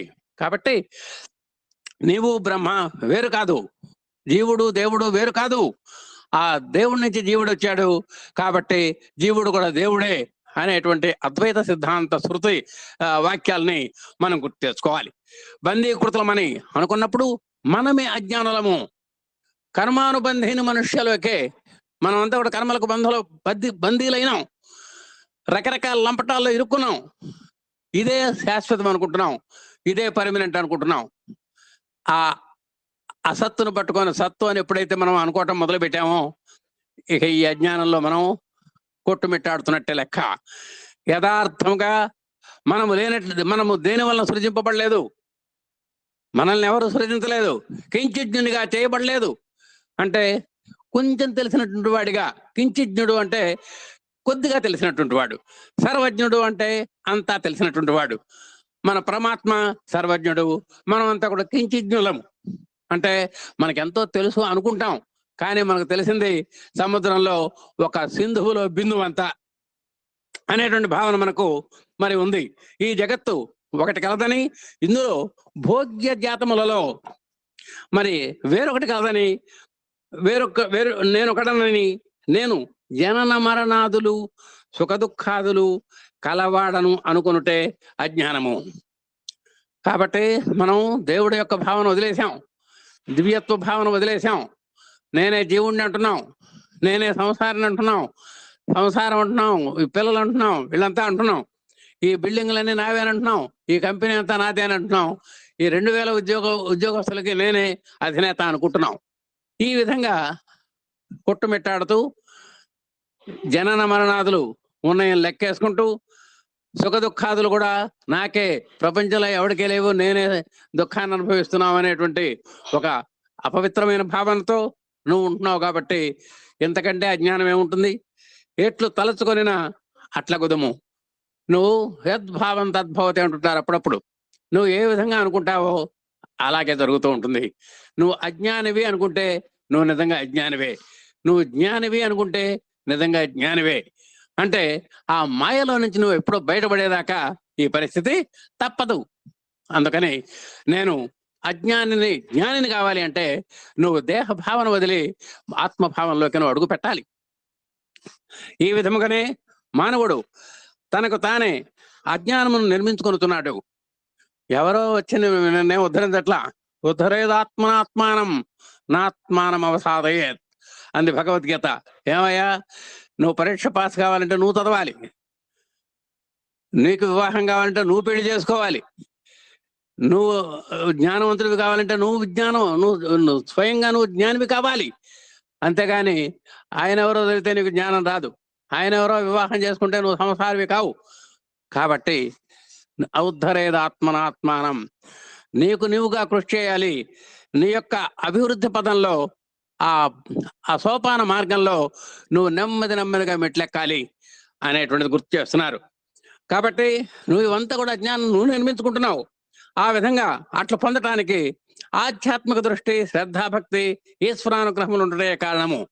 ఆ విధంగా నువ్వు అజ్ఞాన మార్గాన్ని వదిలిపెట్టి జ్ఞాన మార్గంలోకి వెళ్ళాలి అంటే నీకు 3 ఉన్నాయి ఇక్కడ పనిముట్లు. ఒకటి ఆధ్యాత్మిక దృష్టి, నీకు ఆ పరమాత్మని ఎలా సాధించాలి, పరమాత్మ తత్వం ఏమిటనేటువంటి ఒక చూపు ఉండాలి. అలాగే శ్రద్ధాభక్తి, ఏ పని చేపట్టినా కూడా కంప్లీట్ పరిపూర్ణమైనటువంటి శ్రద్ధతో చేయాలి. శ్రాద్ధ కర్మలు కూడా శ్రద్ధతో చేయాలి కాబట్టే అవి శ్రాద్ధాలైనవి. కాబట్టి అలాంటి ఒకరోజు సంవత్సరంలో ఒకరోజు చేసేటువంటి పనే అంత శ్రద్ధగా చేసే శ్రాద్ధం అనబడినప్పుడు మనం ప్రతిరోజు మన అభివృద్ధి కోసం, మన పురోభివృద్ధి కోసం ఎన్నో పనులు చేస్తున్నాం. ఎంత శ్రద్ధ ఉండాలండి, ఇంకా భక్తి ఉండాలి. ఈశ్వరానుగ్రహం ఎప్పుడైతే నువ్వు ఉత్సాహము, సాహసము, ధైర్యము, బుద్ధి, శక్తి, పరాక్రమం అనేటువంటి 6 మంత్రాలు వాడతావో వెంటనే భగవంతుడు నీకు ఆ 7వ సాధన ఫలంగా 7వ భగవంతుడు నీకు దివ్యానుగ్రహ సంపత్తినిస్తాడు. ముందర నీ దగ్గర ఈ 6 ఉండాలి. ఉత్సాహం, సాహసం, ధైర్యం, బుద్ధి, శక్తి, పరాక్రమం అనేటువంటి 6 కనుక నువ్వు ఆ పరికరాలతో నువ్వు నిరంతరం శ్రమిస్తుంటే, నిరంతర సాధన చేస్తుంటే ఆ భగవంతుడు నీకు అనుగ్రహము అనేటువంటి ఒక సంపత్తిని నీకు ఇస్తాడు ఆటోమేటిక్గా. ఇది ఏది లోపించిన నువ్వు ప్రమార్థానుభవం, అసంభవము. కాబట్టి అబ్బాయి, ఆ పైన చెప్పిన ఆధ్యాత్మిక దృష్టి, శ్రద్ధాభక్తి, ఈశ్వర అనుగ్రహము అనేటువంటి వాటిల్లో దేంట్లో మార్కులు రాకపోయినా సరే నీకు ఆ పరమార్థ అనుభవం 0, పరీక్షలో తప్పినట్టే లెక్క. ఆ విధంగా భాష్యంగా విచారింపగా ప్రపంచమని లేని దానిని ప్రపంచము, కాని దానిని మనం మన అజ్ఞానం వలన ఉన్నదని అనుకునటం వలన జనించినది అని తేలును. కాబట్టి ఈ జగత్తంతా కూడా మన భావన బలం వల్ల వచ్చిందే, మన భ్రమ వల్ల వచ్చిందే, మన భ్రాంతి వల్ల వచ్చిందే. నిజంగా వాస్తవంగా ఉన్నది బ్రహ్మము. ఆ బ్రహ్మాన్ని పట్టుకొని బ్రహ్మం అనుకోకుండా మరి ఆ బ్రహ్మ చేత వచ్చినటువంటి దీన్నంతా కూడా మనం జగత్ అంటున్నాము. ఆ జగత్తే అది ఇవాళ ఉంటుంది, రేపు పోతుంది. మనమే ఇవాళ ఉండి రేపు పోయేటువంటి వాళ్ళం. ఇక జగత్ ఎంత అండి? కాబట్టి మనం ఏ దృశ్యం చూసినా సరే అది యదృశ్యం తన్నశ్యం. ఈ ప్రపంచంలో ఏ వస్తువునన్నా చూడండి, సాక్షాత్ గుణదల కొండ ఒకప్పుడు ఇంత ఎత్తుగా ఉండేది. గుణదల కొండ అది కూడా నెమ్మదిగా తరిగిపోతుంది బిల్డింగ్లు కట్టడం వల్ల. అంటే ఆ కొండ కాస్త ఐస్ క్రీమ్ లాగా కరిగిపోతుంది. కాబట్టి ఇవన్నీ కూడా లెక్కండి. ఇవన్నీ కూడా యదృశ్యం తన్నశ్యం. మనం చూస్తున్నవన్నీ కూడా కరిగిపోతూ ఉంటాయి. కాబట్టి మరి నువ్వంతా కూడా ఈ భ్రాంతిలో పడుతున్నావు. అనగా సర్పము అజ్ఞాన జనితమని తేలును. నువ్వు ఆ తాడును పట్టుకొని సర్పం అంటున్నావు. సర్పం అనేటువంటి భావన జ్ఞానం కాదు. సర్వము కరెక్టే సార్. ఈ సర్వము కూడా అంటే సర్పంలోకి వెళ్ళిపోయినాను అంటే ఏదో కళ్ళకేదో తేడా వచ్చింది సార్. సర్వము అజ్ఞాన జనితమని అదే వస్తుంది, ఎగ్జాంపుల్ కింద వస్తుంది, మళ్ళీ అదే ఎగ్జామ్ కింద వస్తుంది.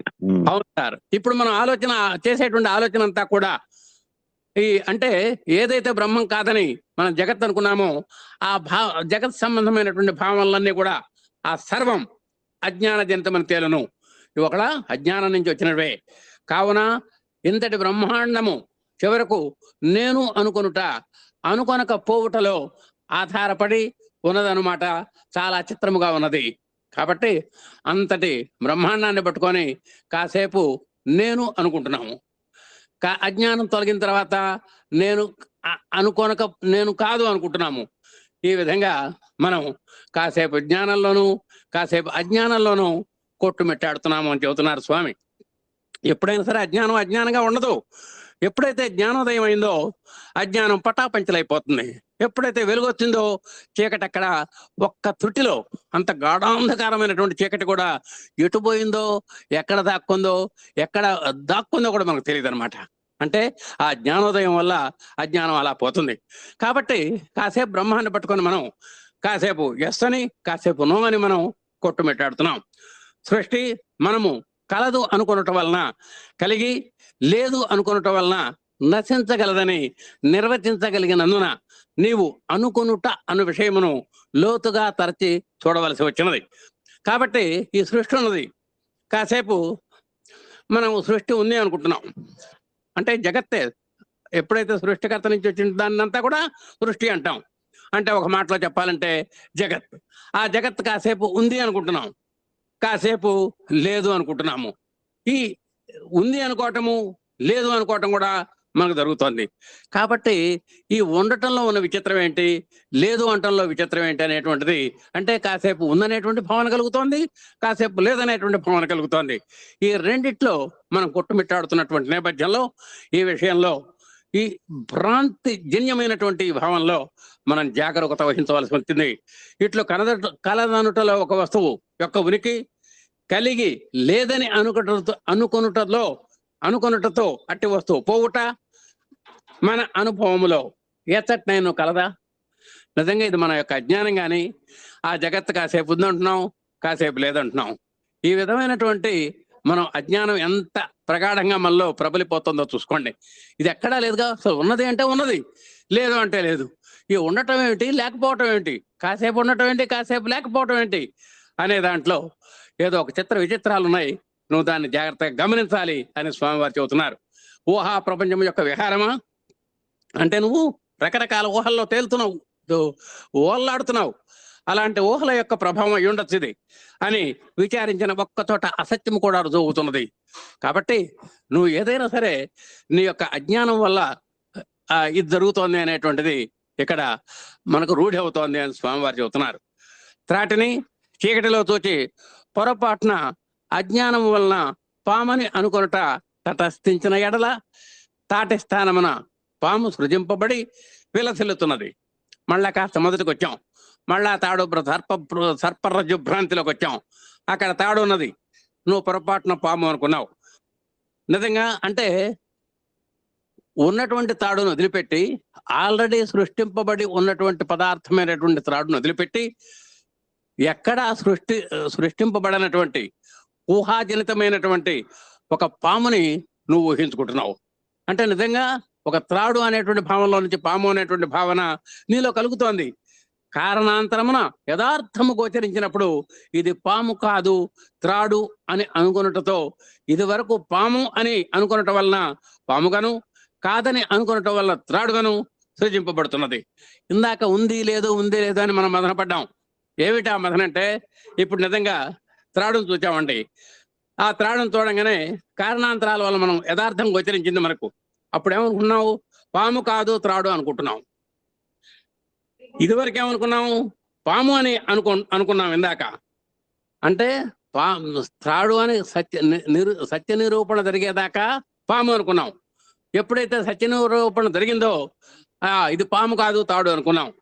ఈ విధంగా మరి కాసేపు అది అనుకున్నాం, కాసేపు ఇది అనుకున్నాం. త్రాడు అనుకోవటంలో కొంత మనం భ్రమపడ్డాం, తాడును చూచి పాము అనుకోవటంలో భ్రమపడ్డాము. మళ్ళా పాము కాదు త్రాడు అంటంలో మళ్ళా కాసేపు అవునన్నాము, కాసేపు అనుకున్నాము. ఈ విధంగా మళ్ళీ ఒక్కసారి చూడండి. పాము కాదు త్రాడు అని అనుకోవటంలో ఇదివరకు పాముని అనుకోవటం వల్ల పాముగను, కాదని అనుకోవటం వల్ల త్రాడుగను సృజింపబడినది. అదే కాసేపు మనం పాము అనుకున్నాం, మళ్ళా విచారణ తర్వాత ఏమంటే అది పాము కాదు తాడు అనుకున్నాం. ఈ విధంగా లేనిపోయినటువంటి పదార్థం ఒకటి పాము అనేటువంటి పదార్థం అక్కడ కొత్తగా సృష్టింపబడింది మన యొక్క ఊహల వల్ల. ప్రత్యక్షానుభవం గల పాము మిథి అని తేలినది. కాబట్టి నువ్వు ఏదైతే పాముగా భ్రాంతి పడ్డావో ఆ పాము ఏమీ లేదు అక్కడ, అది అసత్యం అని తేలింది. కావున అనుకొనుటలో సృజింపులు వినాశములు జరగవచ్చున్న సిద్ధాంతము పై ఉదాహరణ మూలమున కొంత సుబోధకము కాగలదు. కాబట్టి సర్పరజ్జు భ్రాంతే కాదు, మిగతా అన్ని విషయాల్లో కూడా ఈ విధంగా సృజింపులు అంటే లేని దాన్ని మనం ఊహించుకోవటం, ఇట్ ఈస్ కాల్డ్ సృజింపు. అలాగే తత్వ విచారణ అనంతరం వినాశము అంటే ఉదాహరణ చెబితే ఇందాక ఆ తాడులో పాము అనేటువంటిది కొత్తగా సృజించుకున్నాం మనం. మళ్ళా కాసేపు అయిన తర్వాత ఆ పామును కాదు అని మళ్ళా ఉన్నదాన్నే తాడు అన్నాం. ఈ విధంగా కొత్త ఊహలు, మళ్ళా విచారణ అనంతరం వాస్తవ చిత్రీకరణలో మళ్ళా ఆ సృజింపబడినటువంటి విషయం మళ్ళా కనుమరుగైపోవటం, ఇవన్నీ కూడా మనం అనుభూతిలోకి తెచ్చుకుంటున్నాము. కాబట్టి కావున అనుకొనుట అనేనను తలంచుట అనేనను ఒక్కటే. కాబట్టి నువ్వు పాము అనుకున్నా, పామని అనుకున్నా సరే, పామని తలంచుకున్నా సరే, ఆ రెండు కూడా భావనలో తప్పేం లేదు. అవి మనోవికార జాతములే. నీ యొక్క మనస్సు మాయ వల్ల భ్రమలో పడి నీ మనసులో కలిగినటువంటి రకరకాల భావ పరంపరలే అనేటువంటిది స్థూలంగా నువ్వు గుర్తుపెట్టుకోవాలి. అట్లా అవటం వలన స్థూలముగా తలంపులు పరిగణింపవచ్చును. అవి స్థూలములైనటువంటి తలంపులుగా మనం పరిగణించవచ్చును. ఎన్ని అవాంతర భేదములు ఉన్నప్పటికీ సూక్ష్మముగా చూచిన అన్నయ్య తలంపులే. కాబట్టి వీటన్నిటిని కాస్త తర్జన భర్జన చేసి కనుక చూసినట్టయితే నీకు వచ్చినటువంటి ఊహపోహలన్నీ కూడా తలంపుల కింద లెక్కే. ఇట్టి తలంపులు ఎత్తట నుండి బయలుదేరుతున్నవి, ఇట్టి తలంపులు స్వతంత్రముగా పుట్టుతున్నవా అన్న ప్రశ్నకు బుద్ధి కర్మానుసారిని మన కర్మల అనురాగముల చేత, కర్మఫల ప్రేమ చేత ఆచరించినటువంటి పనులను అనుసరించి తలంపులు పుట్టును. కాబట్టి అసలు దేనికయ్యా అసలు ఉన్నతాడైతే పాము అనేటువంటి ఊహ నీకు ఎట్లా కలిగింది? ఇలాంటి సృజింపులు, ఆలోచనలు, తలంపులు అసలు ఏ విధంగా వస్తున్నాయి? ఇవి నిజంగా అసలు స్వతంత్రంగా వచ్చినాయా? వీటికి ఏమన్నా ఒక ప్రేరణా శక్తి ఏమైనా ఉన్నదా అంటే అక్కడ స్వామివారు చెబుతున్నారు, బుద్ధి కర్మానుసారిణి. ఏమయ్యా, ఆ కర్మ అనేటువంటిది ఒకటి ఉంది. ఆ కర్మ ఫలం నిన్ను డ్రైవ్ చేస్తూ ఉంటుంది. ఎప్పుడప్పుడు అది పెడదారి పెట్టించాలన్నా, సవ్యమైనటువంటి దారి పెట్టించాలన్నా ఆ కర్మ చెప్పినట్టే మనం వెళతాం తప్ప ఎవరు సలహా ఇచ్చినా సరే, ఎంత శ్రేయోభిలాషులు నాయనా తప్పు, నాయనా ఇటెళ్ళు అని ఆ సమయంలో ఎవరు చెప్పినా సరే మనం వినము. దేనికని? మన కర్మానుసారం అట్లా ఉంది. ఆ కర్మ ఫలం ఏ విధంగా ఉందో ఆ కర్మ నడిపిస్తుంది. ఆ కర్మ ప్రకారం నీ బుద్ధి పనిచేస్తుంది. నీ బుద్ధి చెప్పినట్లు నువ్వు అది చెడో మంచో నువ్వు చేస్తూ ఉంటావు. ఇదంతా కూడా బుద్ధి కర్మానుసారిని అనేటువంటి. ఇంతకీ ఆ బుద్ధి దేనికి లొంగబడింది? అనురాగాలతో బంధింపబడింది. అది కర్మఫలం అనేటువంటి ప్రేమతో అది అనుసంధానం చేయబడింది. ఈ అనుసంధానం చేత ఆ బుద్ధి కూడా పాపం దానికి స్వయం ప్రతిపత్తి ఉండదు. ఈ యొక్క ప్రేరణ చేత, వీటి యొక్క శోధన చేత, వీటి యొక్క చైతన్యం చేత అది కూడా నిన్ను నడిపిస్తూ ఉంటుంది. అది ఎలా నడిపిస్తే అలా నడిపిస్తావు. ఏమయ్యా, ఎవడో శ్రీరాము చుట్టూ కట్టాడు, వాడికి శక్తి వచ్చే సంతకం పెట్టాలి, పెట్టద్దయ్యా అన్నా సరే 10 మంది చెప్పారు, పెట్టొద్దు బాబు, కొంపలు కొల్లేరవుతాయని. అయినా సరే నీ బుద్ధి పెట్టమన్నది. కర్మవశం వల్ల నువ్వు పెట్టావు, నీకు నోటీస్ వచ్చింది, నిద్ర లేకుండా పోతావు.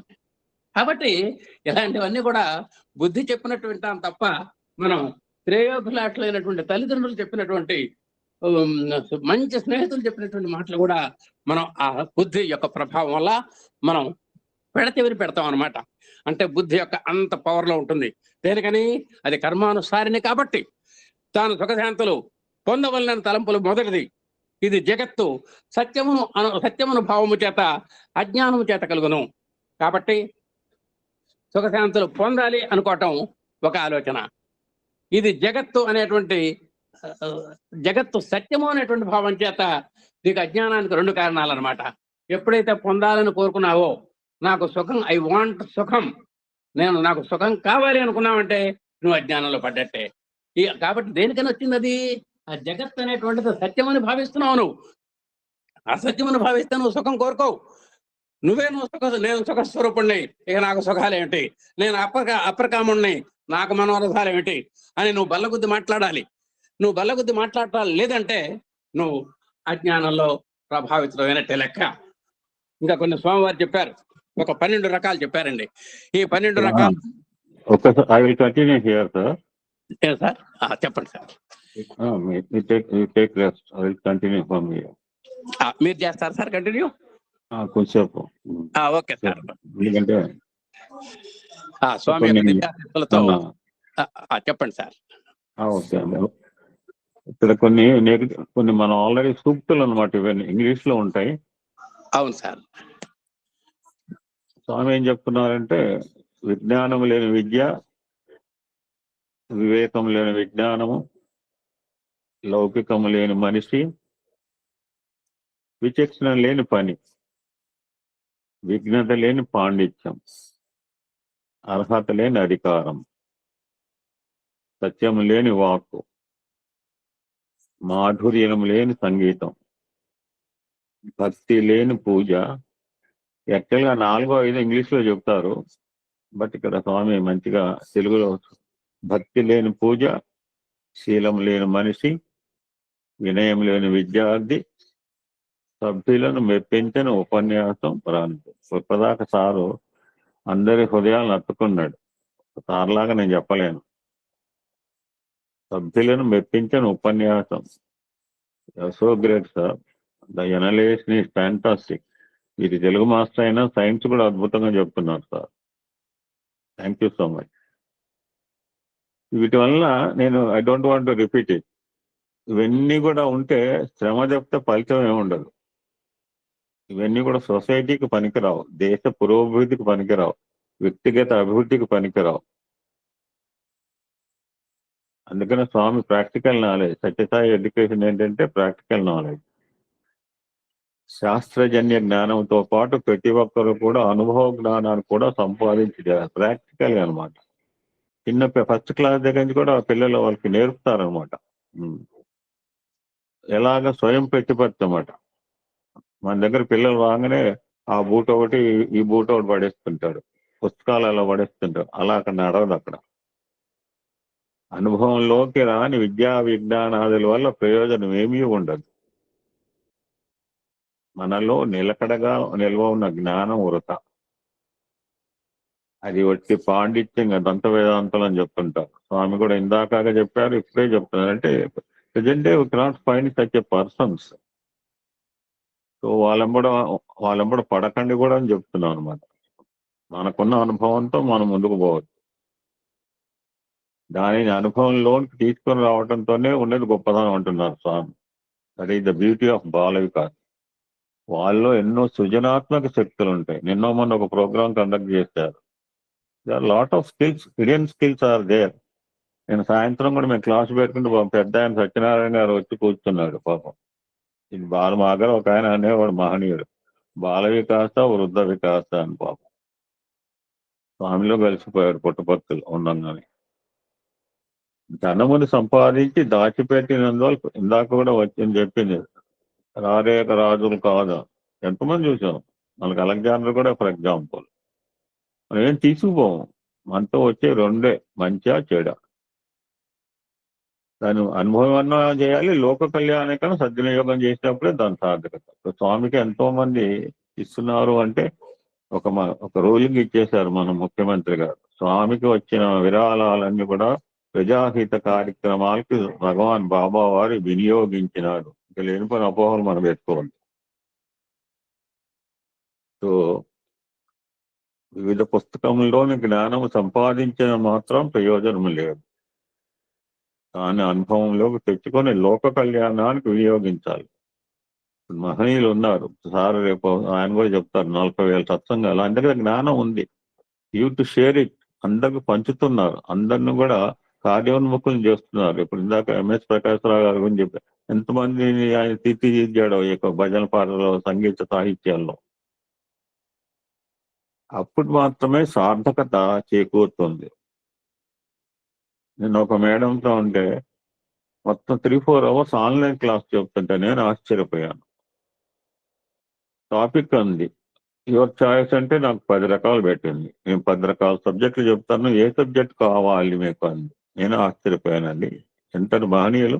వాళ్ళలో ఉన్న విద్వత్తును సార్ చూడండి, ఒక్కొక్క విషయం ఎంత విశదీకరంగా చెప్తున్నారు. ఇంకా మనకి ఆ యొక్క పాము తాడు అనే విషయం ఇంకా మనకు అసలు డౌటే ఉండకూడదు. But how to get that experience, దానికి కూడా మళ్ళా 3 మాటలు ఉంటాయి.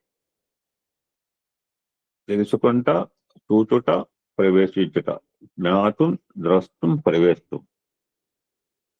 ఫస్ట్ ఉంటుంది ఏదన్నా శాస్త్రజ్ఞానం, అమూల్యమైన విషయాలు మహనీయుల ద్వారా, అనుభవశీల ద్వారా మనం తెలుసుకుంటాం. అది తెలుసుకోవటం వల్ల ఏమవుతుంది, ఇప్పుడు ఆత్మారామం ప్రారంభించిన తర్వాత ఎంత ఆసక్తి వచ్చిందో చూడండి.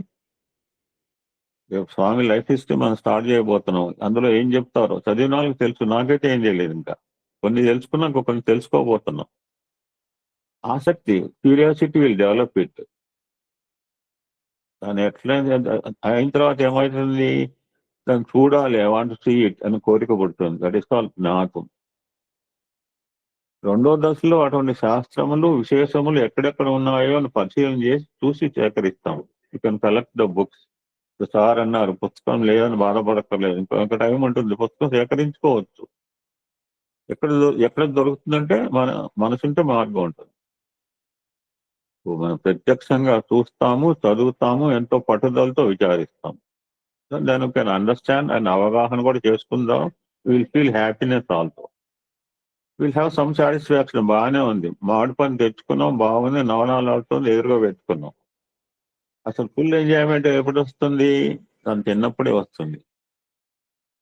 సో అమూల్యమైన విషయాలు తెలుసుకున్ననే సంతృప్తి కలుగుతుంది.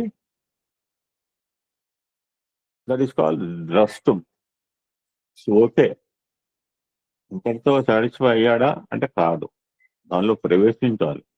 సత్యసాయి సేవా సమితి అన్నారు, ఎంతో మంది యువకులు కొత్త వాళ్ళు వస్తున్నారు, ఇందులో ఎన్ని సేవలు చేస్తున్నారు అని వాళ్ళు తెలుసుకున్న తర్వాత తెలుసుకుని ఆనందించడం వేరు, ఎంత సేవలు చేయటం వేరు.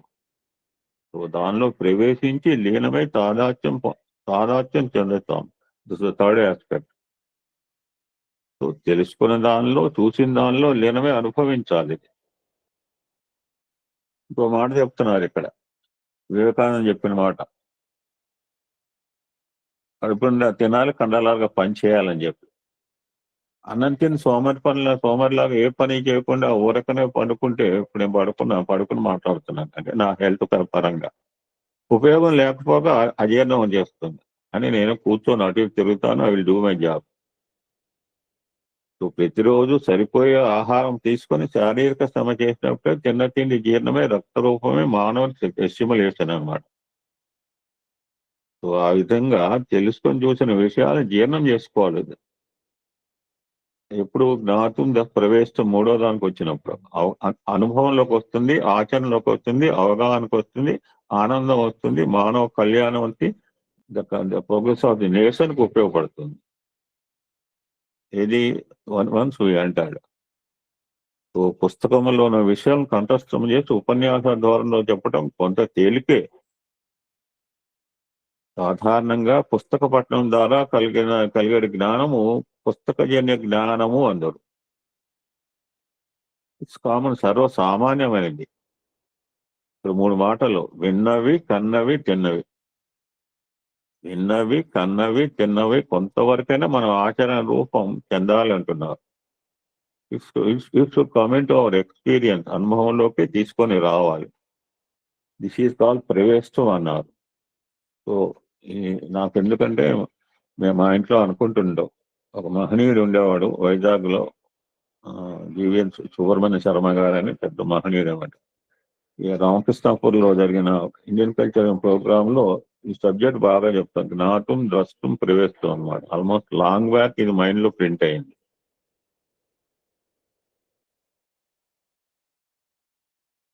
సిహెచ్ఎల్ పద్మావతి గారు ఉన్నారా?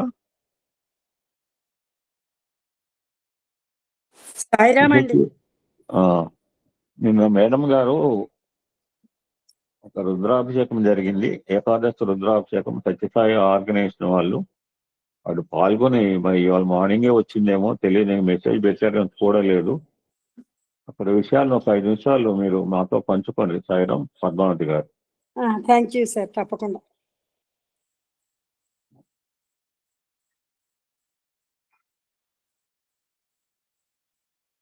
ఓం శ్రీ సాయిరాం.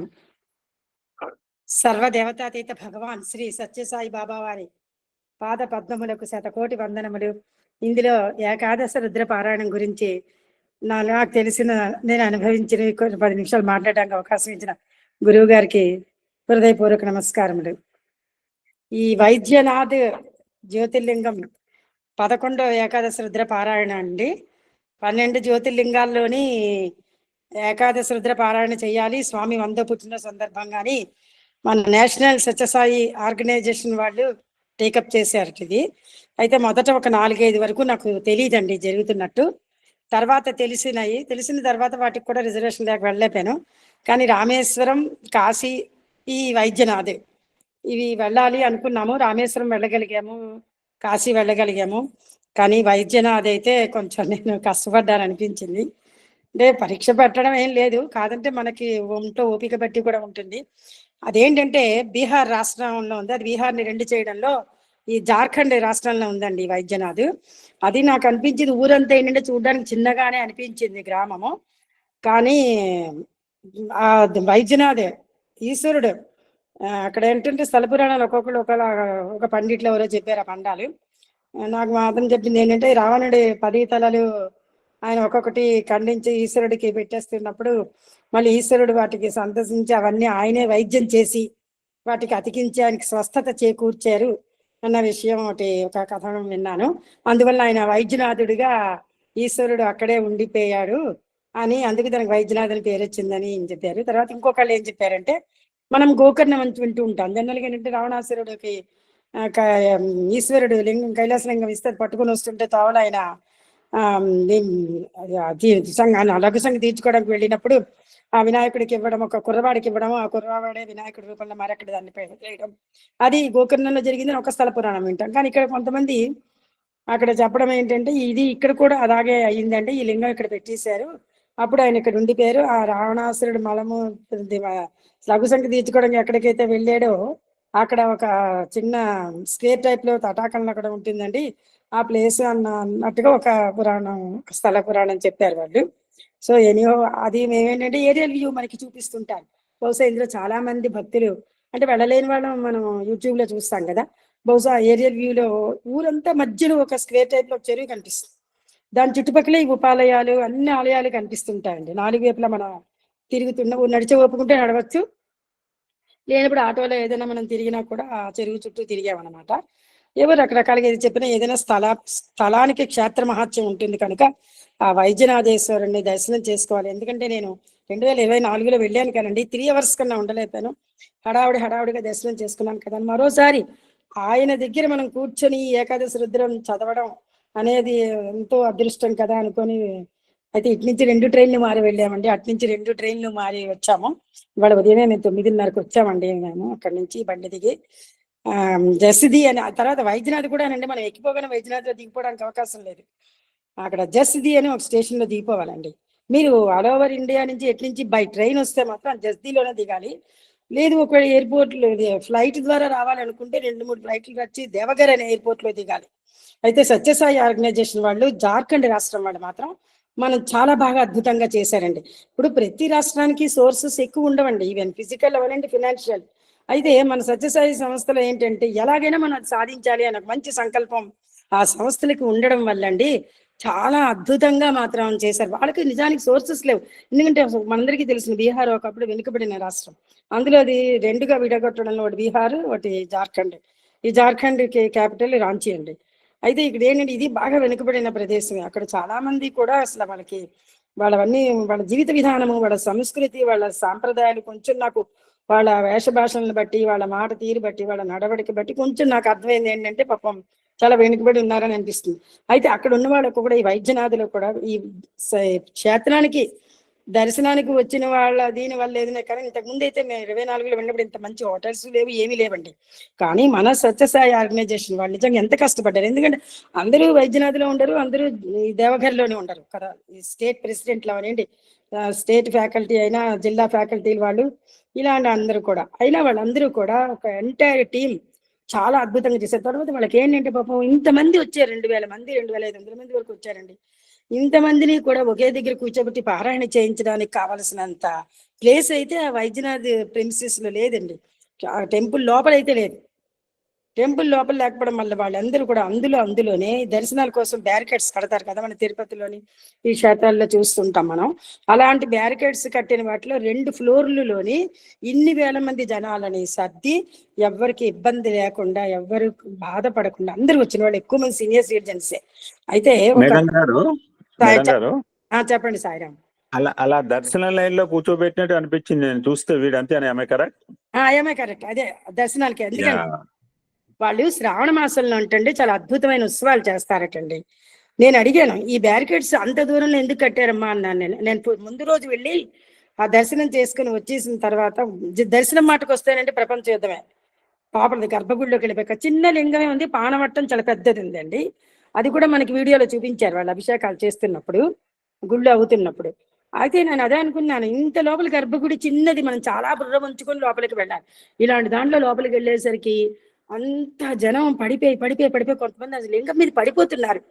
అయితే నేను మాత్రం చాలా వెనాక్కి నించని కళ్ళతో స్పర్శలింగం అంటే జనరల్ గా మనకు ఆ లింగాన్ని ముట్టుకొని ఇస్తారండి. దర్శనం నేను 2024లో వెళ్ళినప్పుడు మేమిద్దరం ఒంగుని ఆ లింగాన్ని ముట్టుకుని దర్శనం చేసుకున్నాము. కానీ ఈసారి పడిపోతున్నారు జనాలు, పడిపోయిన వాళ్ళు మళ్ళీ వెనక్కి లాగుతున్నారు. సో అంత కష్టం వద్దు, కళ్ళతో చూసాం ఆ శివలింగం దర్శనం చేసుకుని గర్భగుడిలో. కానీ అది కూడా ఒక స్వామి కృప అండి. నాకు నిదర్శనం స్వామి అక్కడ నాకు చూపించారు నిదర్శనం. నేను బండి దిగేసరికి 11 అయిందండి. రెండో ట్రైన్ 5:30 గంటల లేట్. ఈ 5:30 గంటల లేట్లోని ముందు రోజు సాయంత్రం భువనేశ్వర్లో 4 గంటలకు బండి ఎక్కితే మరుసటి రోజు మధ్యాహ్నం 11 గంటలకి మేము జస్దీ దిగి అక్కడి నుంచి ఆటో పట్టుకొని మళ్ళీ అక్కడ అరగంట ప్రయాణం చేసి మేము హోటల్కి వెళ్ళి ఆక్యుపై చేసి ఏదో స్నానాలు వేయక ఇంత భోజనం చేసి దర్శనంకి వెళ్ళాలి. ఎందుకు 4 o'clock అయ్యేసరికి సాయంత్రం గుడి కట్టేస్తారట. మరి దర్శనాలు ఉండవట 4 తర్వాత. అందుకని ఇమీడియట్ గా వెళ్ళిపోతే మర్నాడు పారాయణలో ఉండిపోతాము. పారాయణ అయ్యాక మనం అక్కడ వాళ్ళు పాపం వాళ్ళకి ప్లేస్ లేక మనకి ఫుడ్ కోర్ట్ వేరే దూరంలో పెట్టారు. మనం తీసుకున్న హోటల్స్ వేరు, మన పారాయణ జరిగే ప్లేసెస్ వేరు. ఇందులో ఈ ఉమాభవన్ అనేది 2 ఫ్లోర్లు కట్టారటండి. ఈ శ్రావణ మాసంలో జరిగే ఉత్సవాలప్పుడు విపరీతమైన జనం వస్తారటండి. ఆ జనం అందరినీ ఇందులో కూర్చోబెడతారటండి, బ్యారికేడ్స్ లో కూర్చోబెట్టి వదులుతారట. అయితే మేము వెళ్ళిన రోజు వీకెండ్ శనివారం అవడం వల్ల ఏంటో తెలియదు కానీ చాలా జనం ఉన్నారు. అన్ని కాంప్లెక్స్లు నిండిపోయాయి. ఇంక ఇలాంటి పరిస్థితుల్లో మేము ఏంటి వెళ్తాము, స్వామి క్షేత్రంలో మేము పారాయణ కోసం వచ్చాం, రుద్రం చదువుకొని దర్శనం చేసుకొని వెళ్ళిపోతాం అని అలా బయట కూర్చున్నాం ఆ గర్భగుడి బయట. జనరల్గా ఏంటంటే ఆయనకి హ్యాండిక్యాప్డ్ కదా అని వదిలేస్తారు. ఎప్పుడు ఏ టైంకి ఆయనతో పాటు నేను వదులుతారు, వెళ్ళిపోతుంటాం ఇద్దరం. ఈసారి ఇక్కడ వీళ్ళు ఏంటంటే ఆయన ఒక్కరినే లోపలికి వదులుతామా, మిమ్మల్ని వదలమన్నారు. ఆయన అన్నారు వెళ్తే ఇద్దరం కలిసి వెళ్తాం, లేకపోతే మానేస్తాం, అంతే ఇక్కడి నుంచే దర్శనం చేసుకుంటాను. అదే కూర్చున్నాం. ఒక అతను మా దగ్గర పక్కనే ఉన్నారు, పెద్దతనండి. ఆయన చాలా పెద్దతనే. వచ్చి ఏం అలా కూర్చున్నారు ఆయన హిందీలో అడిగారు. అడిగితేనేమో ఇలా పలానా చోట నుంచి వచ్చామండి, చాలా దూరం నుండి వచ్చాం, ఇలా ఈ పారాయణ కోసం వచ్చాము, దర్శనం అనేది పంపమనిసారంటే 15 నిమిషాలు వెయిట్ చేయండి అమ్మా, 15 minutes అన్నాడు ఆయన. నేను దర్శనం చేయిస్తాను అన్నారండి ఆయన. మా ఇద్దరిని మీరు ఒక పని చేయాలమ్మా, జనరల్గా అందరూ 3,500 రూపాయలు టికెట్ తీసుకుంటారు ఇక్కడ, స్పెషల్ టికెట్ తీసుకొని మీరు ఆ లోపలికి ఆ దర్శన లైన్లో నించుంటే వాళ్ళని కలిపి అందరినీ పంపించేస్తారు. అప్పుడు మళ్ళీ మీకు తొక్కిసలాట అవుతుంది. అతను చూస్తే ఇలా ఉన్నారని చెప్పేసి మా ఆయన్ని చూసి మీరు ఒక 15 నిమిషాలు అయితే మీరు 600 వాళ్ళకి ఇచ్చిండి, నేను మీకు పాసులు ఇప్పిస్తాను, ఈ పాసులు తీసుకొని మీరు డైరెక్ట్ గా ఈ గర్భగుడిలో గడిపి దర్శనం చేసుకొచ్చేయండి, 15 గంటలో వచ్చేస్తారు అన్నాడు అతను.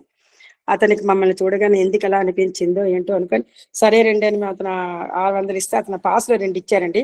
ఇతను ఎవరైతే పంపమన్నారో ఆ సెక్యూరిటీ దగ్గరికి వెళ్ళి 2 పాసులు చూపించి మా ఇద్దరిని లోపలికి పంపించారండి. మేము ఇద్దరు 20 నిమిషాల్లో దర్శనం చేసుకుని బయటకు వచ్చేసాం. ఆ రోజు మాత్రం నాకు స్వామి ఉన్నారనిపించింది. నాకు ఎక్కడ అసలు ఈ యాత్ర అంతా కూడా నాకు స్వామి ఉన్నారని అనుకున్నానండి. ఎందుకంటే ఒక ట్రైన్ ప్రయాణం అండి 5:30 గంటలు లేట్. ఆ లైన్ లో మనకండి, అందులో మనం ఇక్కడ ఒక రకమైన లైఫ్ స్టైల్లో ఉంటాం, ఒక కాఫీ అని, మన బ్రేక్ఫాస్ట్లు ఇడ్లీలు అని ఇలాంటివన్నీ ఉంటాయి మన ఫుడ్ హ్యాబిట్స్. కానీ అక్కడ ఏమీ దొరకవండి, ఏవో పూరీలు లేదో కచోడీలు ఏవో అంటారు. ఏజ్ అయిపోయాక మనం అలాంటివి తిన్నాం. నిన్నంతా అయితే మేము ఉపవాసంతోనే ఉన్నామండి, జస్దీ నుంచి సంబల్పూర్ వరకు. రాత్రి సంబల్పూర్ వచ్చాక అక్కడ నాకు సాయి భక్తురాలు ఫ్రెండ్ ఉన్నారండి, ఆమెకు ఫోన్ చేస్తే వాడు మా ఇంటికి రండి, యాత్ర చేసుకొచ్చారు, మీకు ఖచ్చితంగా మేము భోజనం పెడతాము. వాళ్ళ అబ్బాయి పెళ్లి సంబంధంకి వాళ్ళు బొబ్బిలి వెళ్ళారటండి, అప్పుడే వచ్చారట. ఆ బొబ్బిలి పెళ్లి సంబంధంకి వెళ్తుంటే వాళ్ళు పూరి జగన్నాథ్ యాత్ర చేసుకుని ఒక దంపతులు వచ్చారట.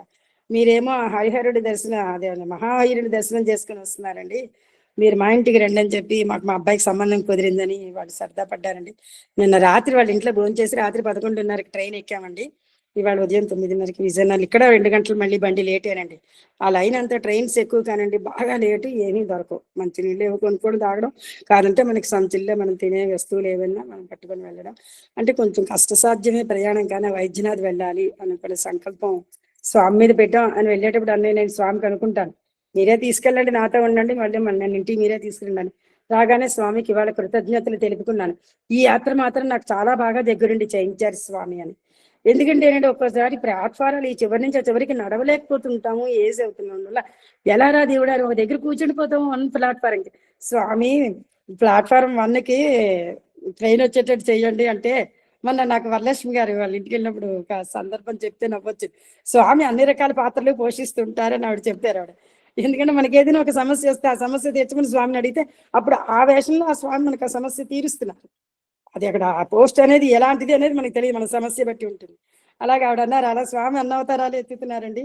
అంతేనండి, మరి ఆయన్ని మనం అలాగే కోరుకోవాలి కదా అంటే, అది నిజమేనండి అన్నారు. అలాగా నేను ఎక్కడ ఏ స్టేషన్లో బండి మారినా నాకు ఆ ప్లాట్ఫారం 1కే బండి వచ్చేది. మేము ఇద్దరు ఏదో ఒక ఐరన్ సీట్ మీద ఒక సోఫాల కింద కుర్చీలో కూర్చుంటే అక్కడ ప్లాట్ఫారం మీద స్వామి ఇక్కడికి నా భోగి వచ్చేటట్టు చూస్తారా మీరంటే, ఓ 4 సార్లు సాయి గాయత్రి చదవడం, ఓం శ్రీ సాయిరాం జపం అనుకోవడం. కరెక్ట్ గా డిస్ప్లే బోర్డు చేసరికి మా కూర్చుని దగ్గరికి మా భోగి వచ్చింది. ఈసారి ప్రయాణంలో మంచి మిరకిల్స్ స్వామి చూపించారు. నాకు పెద్ద పెద్ద మిరకిల్స్ జరగకపోయినా పర్లేదు, నాకు ఇలాంటివి చాలా మా ప్రయాణం చేయించారు. ఆయన ఎంతో క్షేమంగా మా ఇంటికి తీసుకొచ్చారు. అంతే చాలండి. ఇలా నాకు మాట్లాడడానికి 4 విషయాలు చెప్పడానికి అవకాశం ఇచ్చిన గురువు గారికి, విన్న మీ అందరికీ కూడా హృదయపూర్వక నమస్కారాలండి. సాయిరామ్. మీరు జాయిన్ అయ్యేప్పుడే అనుకున్నాను వాళ్ళ షెడ్యూల్ కొంచెం బాగా టైట్ గా ఉంది, ఎలానా అనుకున్నాను. సరే స్వామి, ఎందుకంటే నిన్న మీరు ప్రత్యక్షంగా దర్శించిన వారు గనక thank you so much sir. Thank you 1 and all.